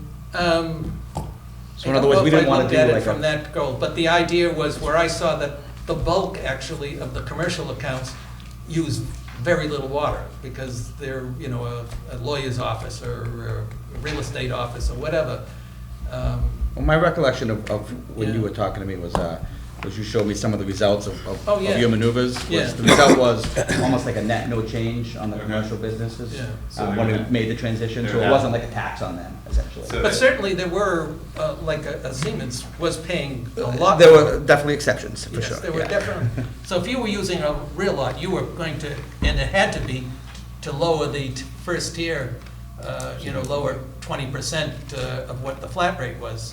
It had to come from somewhere, and it was coming from the residential user who was using a lot of water, clearly for irrigation and not essential, and just the other part of the philosophy was the burden on the system. Even if you're using essential water, if you're taking a lot of it, you're putting a burden on the system, and that's why their tiers were higher than, the higher tiers were more expensive than the lower tiers. But, again, that's why we've hired you to tell us to say, yeah, that's a nice idea, but. Do I have it, am I understanding it correctly, if we're in tier 3, Right. if a residential user uses 3,000 units and a commercial uses 3,000 units, the residential is paying less? Off the top, tier 3? I just want to make sure I'm understanding the structure properly. On tier 3, the resident was paying more, in tier 3. I think I said that. Yeah, you said that Yeah. backwards, but yeah. I said it I got backwards. you. I Yeah, got yeah. that, yeah. Yep. Yes, Residents and of again, it Brentwood. was, when you're into Yeah. tier 3, it was, you were not using essential, you were watering your lawn a lot. Okay. Whereas the business is trying to run their business and Right. they haven't done And anything that's wrong. why- Got So it. why penalize Right. them? So that was just the philosophy, and again, if you say that's a totally bogus Okay, philosophy, I get it. I say, okay, and if it's not, you know, if it's a Okay. reasonable one, okay, then I guess right. Thank you for explaining. Okay, I'm good if you are. Thank you. okay. Can you hang around for a little bit while we have a couple things that might, Oh, if you Jesus have a few minutes? Christ. Well, I mean, if he's here, would you mind spending a few more Okay. minutes in As the an audience? audience member? Yeah, we might need to ask you a question. Sure. All right, Thank you, Matt. thanks a lot, okay. Thanks, Matt. Thank you, man. Thank you. All right, let's go through the correspondence. The first one is the executive acceptance of services. As Mary has described it to me, basically, the lawyer is representing the board members. I hope so. Me too. Do we have to vote on that? While you're on that, Yes. the attorney, Bernie, Jim and I had met to discuss the matter Mhm. related to this. And Do we have to be there careful are of- ongoing discussions. Do we have to be careful of things that are, no, okay, I didn't want us to, So I would suggest that you have the attorney back at one of your meetings to. well, let's discuss put them on matter. the agenda for an executive session on the 25th. Because you need to make a decision one way or another. Yeah. is my point. Because what's happening is we're getting these small, Right, exactly. we had one as recently as this morning. Yeah, so, So we need to resolve. so let's put that on the, our next meeting, have the attorney in, and as an executive session. Okay, correspondence 2, a application from someone named Glenn for use of Jarvis Farm, and, Bill, yes, couple of things with this, Glenn. Yeah. Number one, I don't think there's any heat in that main cabin. Yeah, I don't think there'll be any bathrooms. There Number weren't any two, the last year. bathrooms Yeah, I will saw be that secured too. probably. I was Yeah. gonna suggest that. I don't think your cabins will have any, the bathrooms will be functioning Yeah. because it's. Yeah, Other than I don't that, expect, no problem. I wrote it down if available. I didn't expect they would be. I think what you did was, didn't we keep this facility open? We did. Okay, If that's an option, we I can mean- talk about that. Yeah, okay, that was helpful. okay. Other than that, no problem. Okay, thank you, yeah. Mr. Chairman, Patrick. yeah, I'm gonna have to vote no, because, you know, town administration has not figured a way to take care of the cars that park there. There's 50 to 75 automobiles. There's no place for them to park in an environmentally safe spot. This is a water resource area that the ratepayers paid a lot of money for. And until we get a way to handle the cars, as a stormwater commissioner, I can't in good conscience approve these. Okay, Bill, I have one other thing. John? It's kind of on the subject and kind of off, but I was up there the other day. Mm-hmm. The DPW was up there digging out the ball field in the back, putting a dirt field down or something, Put Rick? stone dust down. Where did that come from? What, Who told them to do that? Is your issue whether whether the water department's paying for it or not, or Well, is the recreation? issue is, I or something? thought we should have known about it. Okay, And then they so- took the fill and dumped it over on the right-of-way for Edison. They're just cleaning it up. they're just doing the typical maintenance to the fields. No, take they the dug it grass right the out. infield. They remove the grass from the infield.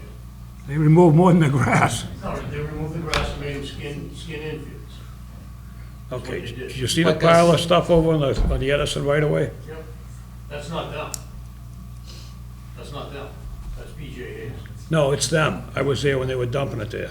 Okay. So you would, I just thought Want we us to should have be known informed. before something like that happens, you all know? right, well, Not that I have If a we- problem with it. if we can keep that in mind for Bernie, if you could let us know. Sure, if I mean, you- if, I was not, you know, I knew about it the day that we had, I believe it was Employee Appreciation Day. Yeah. So it was after the fact? All right. That it happened? Where did it come from, though? What's that? Whose idea was it?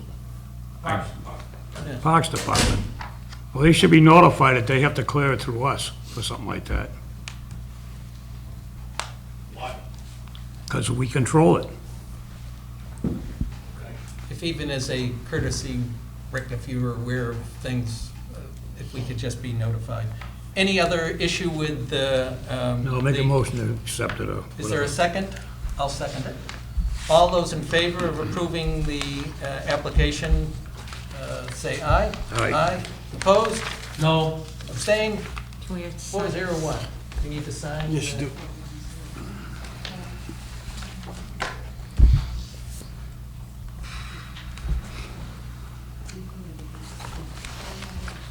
All right. Breathe. Okay, correspondence 3, this was the 40B that's off of Summer Street. Just comments here. At this point, I don't know there's anything that, other than just information at this point. Mr. Chairman, I actually gave the town administrator. If I don't have to do it, I guess I won't. Yes. It's not gonna First make a comment difference. that I I might made as well was not ask him. sewer and water will need a definite site plan, which includes the intended infrastructure, because we haven't received anything like that yet. It's so, it's in its infancy. And I also said that a loop water system is imperative, so they at least have that understanding. I assume you're not signing? no, I'm saying. I also expressed to the town administrator, the sewer and water has, we've used Title V calculations for the 60,100 gallons a day of demand. And I also explained to him that Walpole will soon to be issued an order to complete from the Department of Environmental Protection for its water withdrawal permit. And I said this project may tax that new permitted regulation. And I brought up to his attention again as well that peer review will have to look at the impacts of this project they will have on the existing infrastructure, Wright Pierce for water, Weston Sampson to sewer. Those are all spelled out. Right, yeah. Mr. Chairman. And they will have to appear before us, and we'll get a chance to see that they're doing that. And one of the things that you and I spoke of earlier today was maybe a suggestion that if because they're just looking at what they're planning, that maybe a limit on, grass that would be irrigated if that's in Exactly. fact their plans, keeping in mind our pending water Must be withdrawal. irrigation of the allotments, the least you've always with this point. Yes, I know. Mr. Chairman, Yes, Patrick? through you to our director and superintendent. No. Could the commission get a report from those gentlemen concerning anything legal concerning our infrastructure to this project? Whatever kind of infrastructure there is. I'd like to know the parameters of providing infrastructure to this parcel. That's the little way to. And if those two gentlemen could give us that at some later date, Well, we'll see. preferably before Well, these people come and visit us. Mary, if you can inform us when because it'll be on a meeting where we'll have the plans and whatever, but prior to that, I'm sure if it's anything like the Renmar Road thing, there'll be a document that's like an inch thick that you can read, which, prior to that. So if you could let us know when that is available for this project, or actually any of the other. Can I say that each project is individual? Oh, yeah. And there may be certain aspects of this project that may be unique. Yes. That's what I'm driving at, not on the pro forma, No, regular stuff. when you start looking at as a result of me looking at the Renmar Road thing, that's where I came up with this scenario 3 that we've asked them to Agreed. do, and that's the way Right. they're going to do it, Right. based on having read that, document, that a lot of it, you Yeah, can but I don't just. think that's what Patrick's getting at. I think, are you looking to see if we're legally obligated to provide services to them? Or do you want to see that the infrastructure is, Well, I stand by what I said. which, You'll have to take it that way. Okay. I don't All right. want to elaborate Roll any tape. further. okay. Then correspondence 3 is a red noted. I did note that you had added, whether it was you or Rick or a combination, had put in a lot of stuff that was what we'll need, but also just reminding the board that this project will come just like the Burns Ave and Yes. the ones They will have to come downtown in front and of the you. one on East Street, the former woodworkers, so. Right. Correspondence number 4, inflow and infiltration and entrance fee protests. They paid under protest. Of course. I'm not sure, other than saying, okay, we're aware of it. I have several of those letters in a file. Okay. No, from Um, different, They're not asking for anything, but, No. okay. Correspondence 5, I talked about this earlier, about our revenue shortfall. And what I've shown here is the water that we're pumping, which isn't what we're billing, but if you can see, comparing the first 9 months of this year compared to the last 3, you can see that we're running roughly 10 or 12% less in what we're pumping, and if we don't pump it, we obviously aren't selling it. And so basically, there's nothing I can make people do to use more water, but we should be aware of where it's going, because it is going to increase or affect our ability to meet our revenue objectives. And there's just a couple of graphs showing it as the previous 4 years and the prior 3 years, and as you can see, it's just consistently less. Yep. If anyone has any comment, otherwise we'll just go on to the next one. Well, I mean, Okay. That's the double-edged dilemma here with the It is. public policy in Yeah. one way versus sustainability of a viable water department. Yeah. And I think, I just wanted to make The- sure folks the- were knowing what was happening.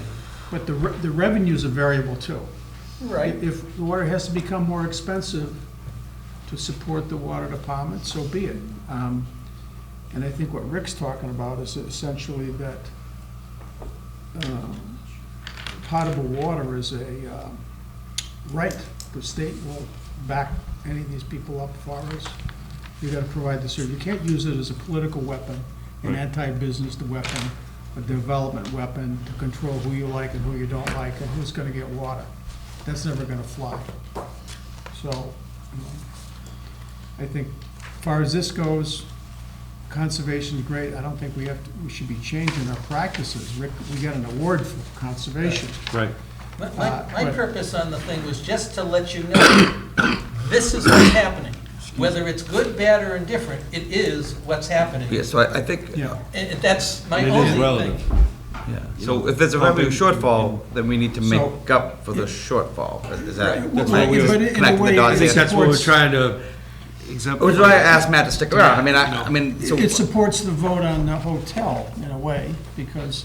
Yeah, but I think he's that is a thinking more, the economic hotel won't be tax online. base, plus it's a water use that, will bring. So I think it's more of a money. short-term problem, at least initially, as what you're presenting to us. Yeah, It's it an is. immediate problem, right? You've So got 1,100 units coming on. this They'll fiscal probably year, use some more. but not this fiscal year. So this fiscal year, the next 6 months and more, and slightly Somehow- beyond, we need to make up for the shortfall. And it's- And I don't know what the Well, you either, you strategies can are. don't raise have the that rates, you wand can yet. say, you can look at saying, okay, there Not was quite there a yet. capital item that we were going to do.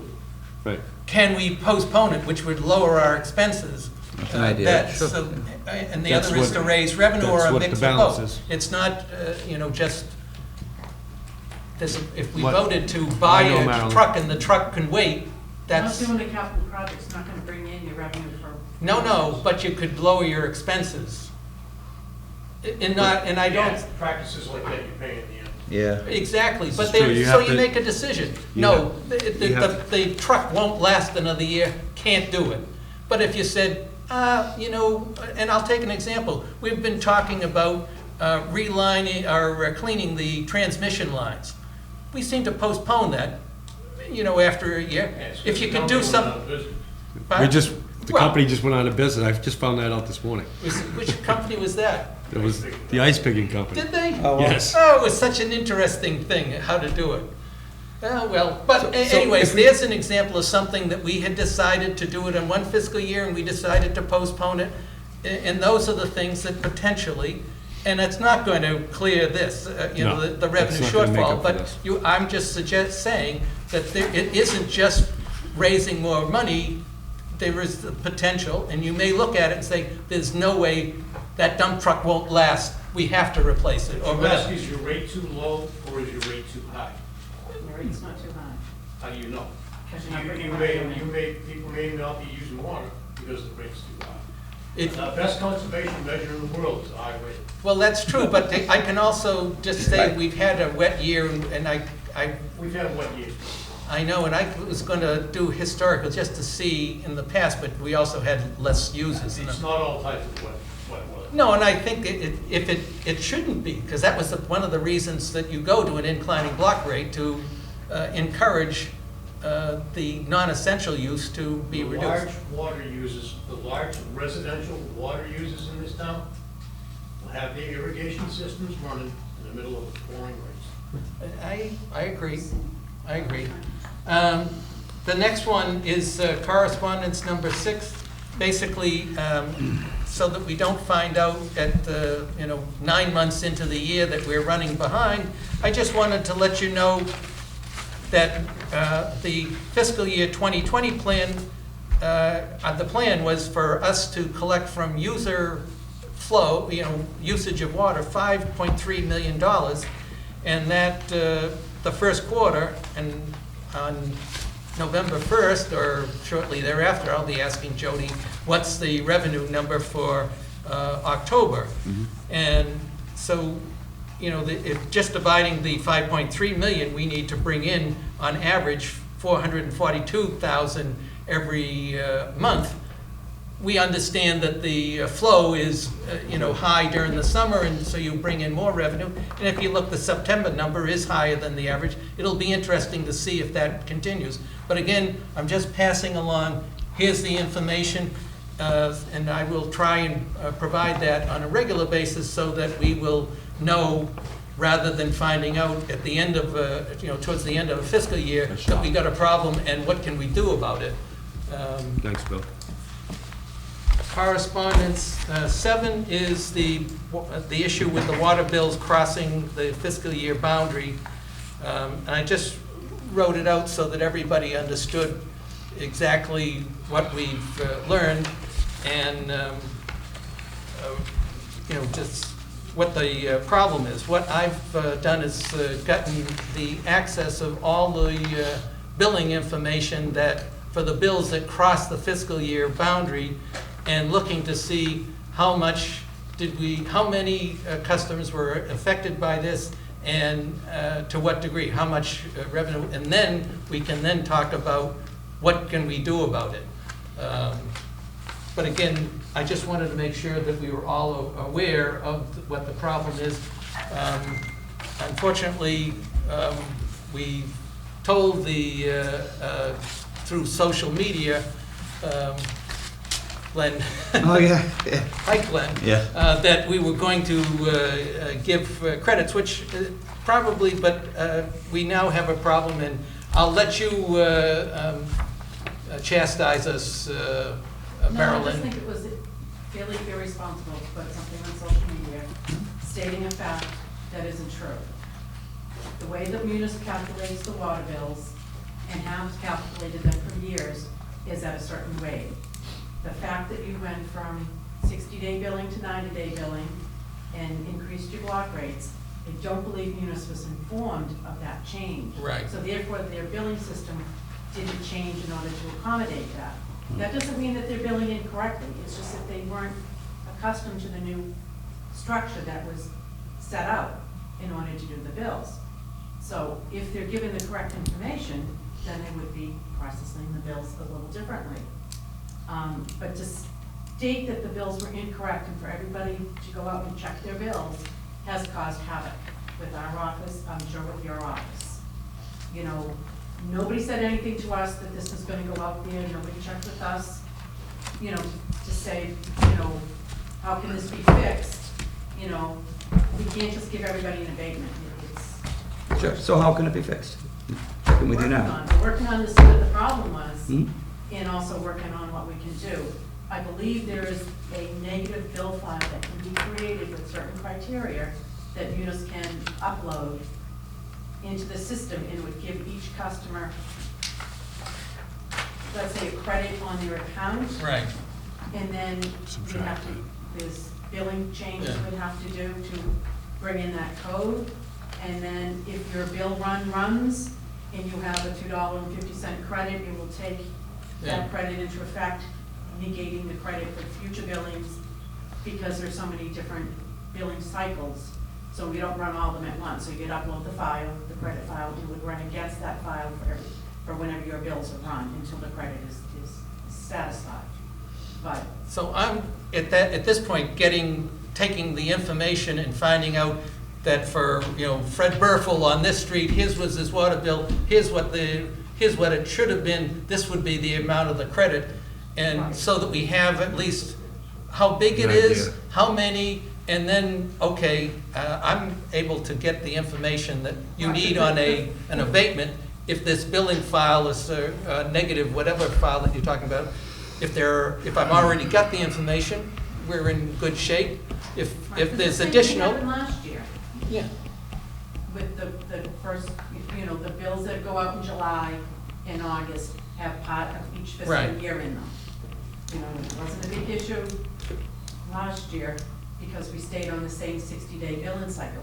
This year we went to 90, that's where the issue came up. Right. I don't believe Munis was informed that we changed the And that- dates. yeah, So that- we have to get that corrected through Munis going forward, and then we can calculate, Right. you know, if there's credits owed to people. So at this point, what I've been doing, and I have an example of the spreadsheet of figuring out, okay, here's what it is, and then how do we best do it, and what we'd be looking to see, what's the capabilities in the Munis system, and can we get that information? I'm pretty confident that we will. Right. You know, because I've written a program and I understand the file structure and be able to pick out, you know, the items that we would need on an abatement, and I assume it would be a similar type of information, so. But the issue is, first is getting, with all the billing cycles that crossed over, the base information, and then looking and saying, Munis, what are we gonna do? And then we can tell the world, okay, here's the official announcement, this is what happened, this is what we're going to do, you know, and that would be the plan. So at this point, it's the collecting information, both on the raw data and also what's the capabilities of Munis. Right, we have to find out what Munis can do. Right, and that's, again, one of the things that I mentioned to Matt, is it's nice to come up with ideas, but if it doesn't work in the system we're using, then it's not gonna be helpful, so. Unless, And in general, I think, we had a dialogue that the more frequently you bill, the more compounding of problems and staff issues there are. People want to go monthly, for example. And that's why, once quarterly evens out, we suspected that's more typical communities do quarterly. It's not, a little bit less hassle. We can't be giving people bills on their Apple Watch every 15 minutes for their water. I mean, there's too many expectations. The younger people today, the millennials, they want everything right now, and they want to complain about it, and we can't do it. We don't have the staffing to do it. So I think they just have to accept, people have to accept we're making a conversion to the quarterly. We have our logic for doing it. We have a budget, and we're gonna do it. Right. And they'll for be going happy from with it. 60 They have days to accept 90 it. days, That's 30 days you didn't get a bill, that you can put that money aside, and when that Right. extra month comes in, you'll have your money. Yeah. When you take your bill, you divide it by 3 and So- plan on that as your monthly bill. And I'm sorry that happened to you. We're Yeah, trying to it's do just been a nightmare the good for thing us. for the Yeah. consumer. We're trying to create a headache for you, believe me. yeah, Yeah, so, we're now working on fixing the problem, as opposed to hopefully not creating another one there. Exactly. All right. Will somebody put something else back on social media? Well, I'd be I guess other than saying we're working on it, I would hesitate to say we're going to do X. I just leave it alone. Yeah, at this point, I would say until we, Don't try to force well, it. No, are I you just leave saying, it. It's out there, it's, so are you saying don't say anything? Well, forget about Well, okay, well, I mean, we'll make a, Life goes on. Just leave it alone. look at the pros and You cons. don't have but- to recant your Stir statement. this shit. Yeah, okay. Anyway, so I just wanted to make sure everybody understood what the problem was. And I just also wanted to let us that I'm in the process of collecting the data so we know what we got. And then we'll find out exactly what Munis can and can't do. And we should be able to do something. Whatever it is, I'm not sure at this point, so. Okay, we have one item left. Yes. This is the third request to waive frozen meter charge. I got a question. Okay. Matt, When we're you all say- set, thank you, when- yeah. When you say frozen, It's Gentlemen. frozen with the frost plate on the it's a bottom. frost, Frost plate on the bottom. it froze and the ice damaged it? Yes. It's not a stopped meter? It was a damaged meter due to frozen conditions, due to lack of heat, I due got to you. lack of maintenance. All right, now he's claiming that that's not true, that this was just an old meter. So I believe you, Bertie. All right, Well, I believe Richie, who was my meter gentleman that went out to change the meter. okay. And I found move that it was that in we stand by original motion. Second. That's to All deny right. the 150. Any further discussion? There being none, all those in favor of the motion, say aye. Aye. Opposed? Abstained? Motion 5-0. adjourned. We have a Second. motion to adjourn, and it's been seconded. Anyone want to object? All right, I'll take the motion to adjourn. All those in favor say aye. Aye. Opposed? Abstain. Abstained? You have to stay.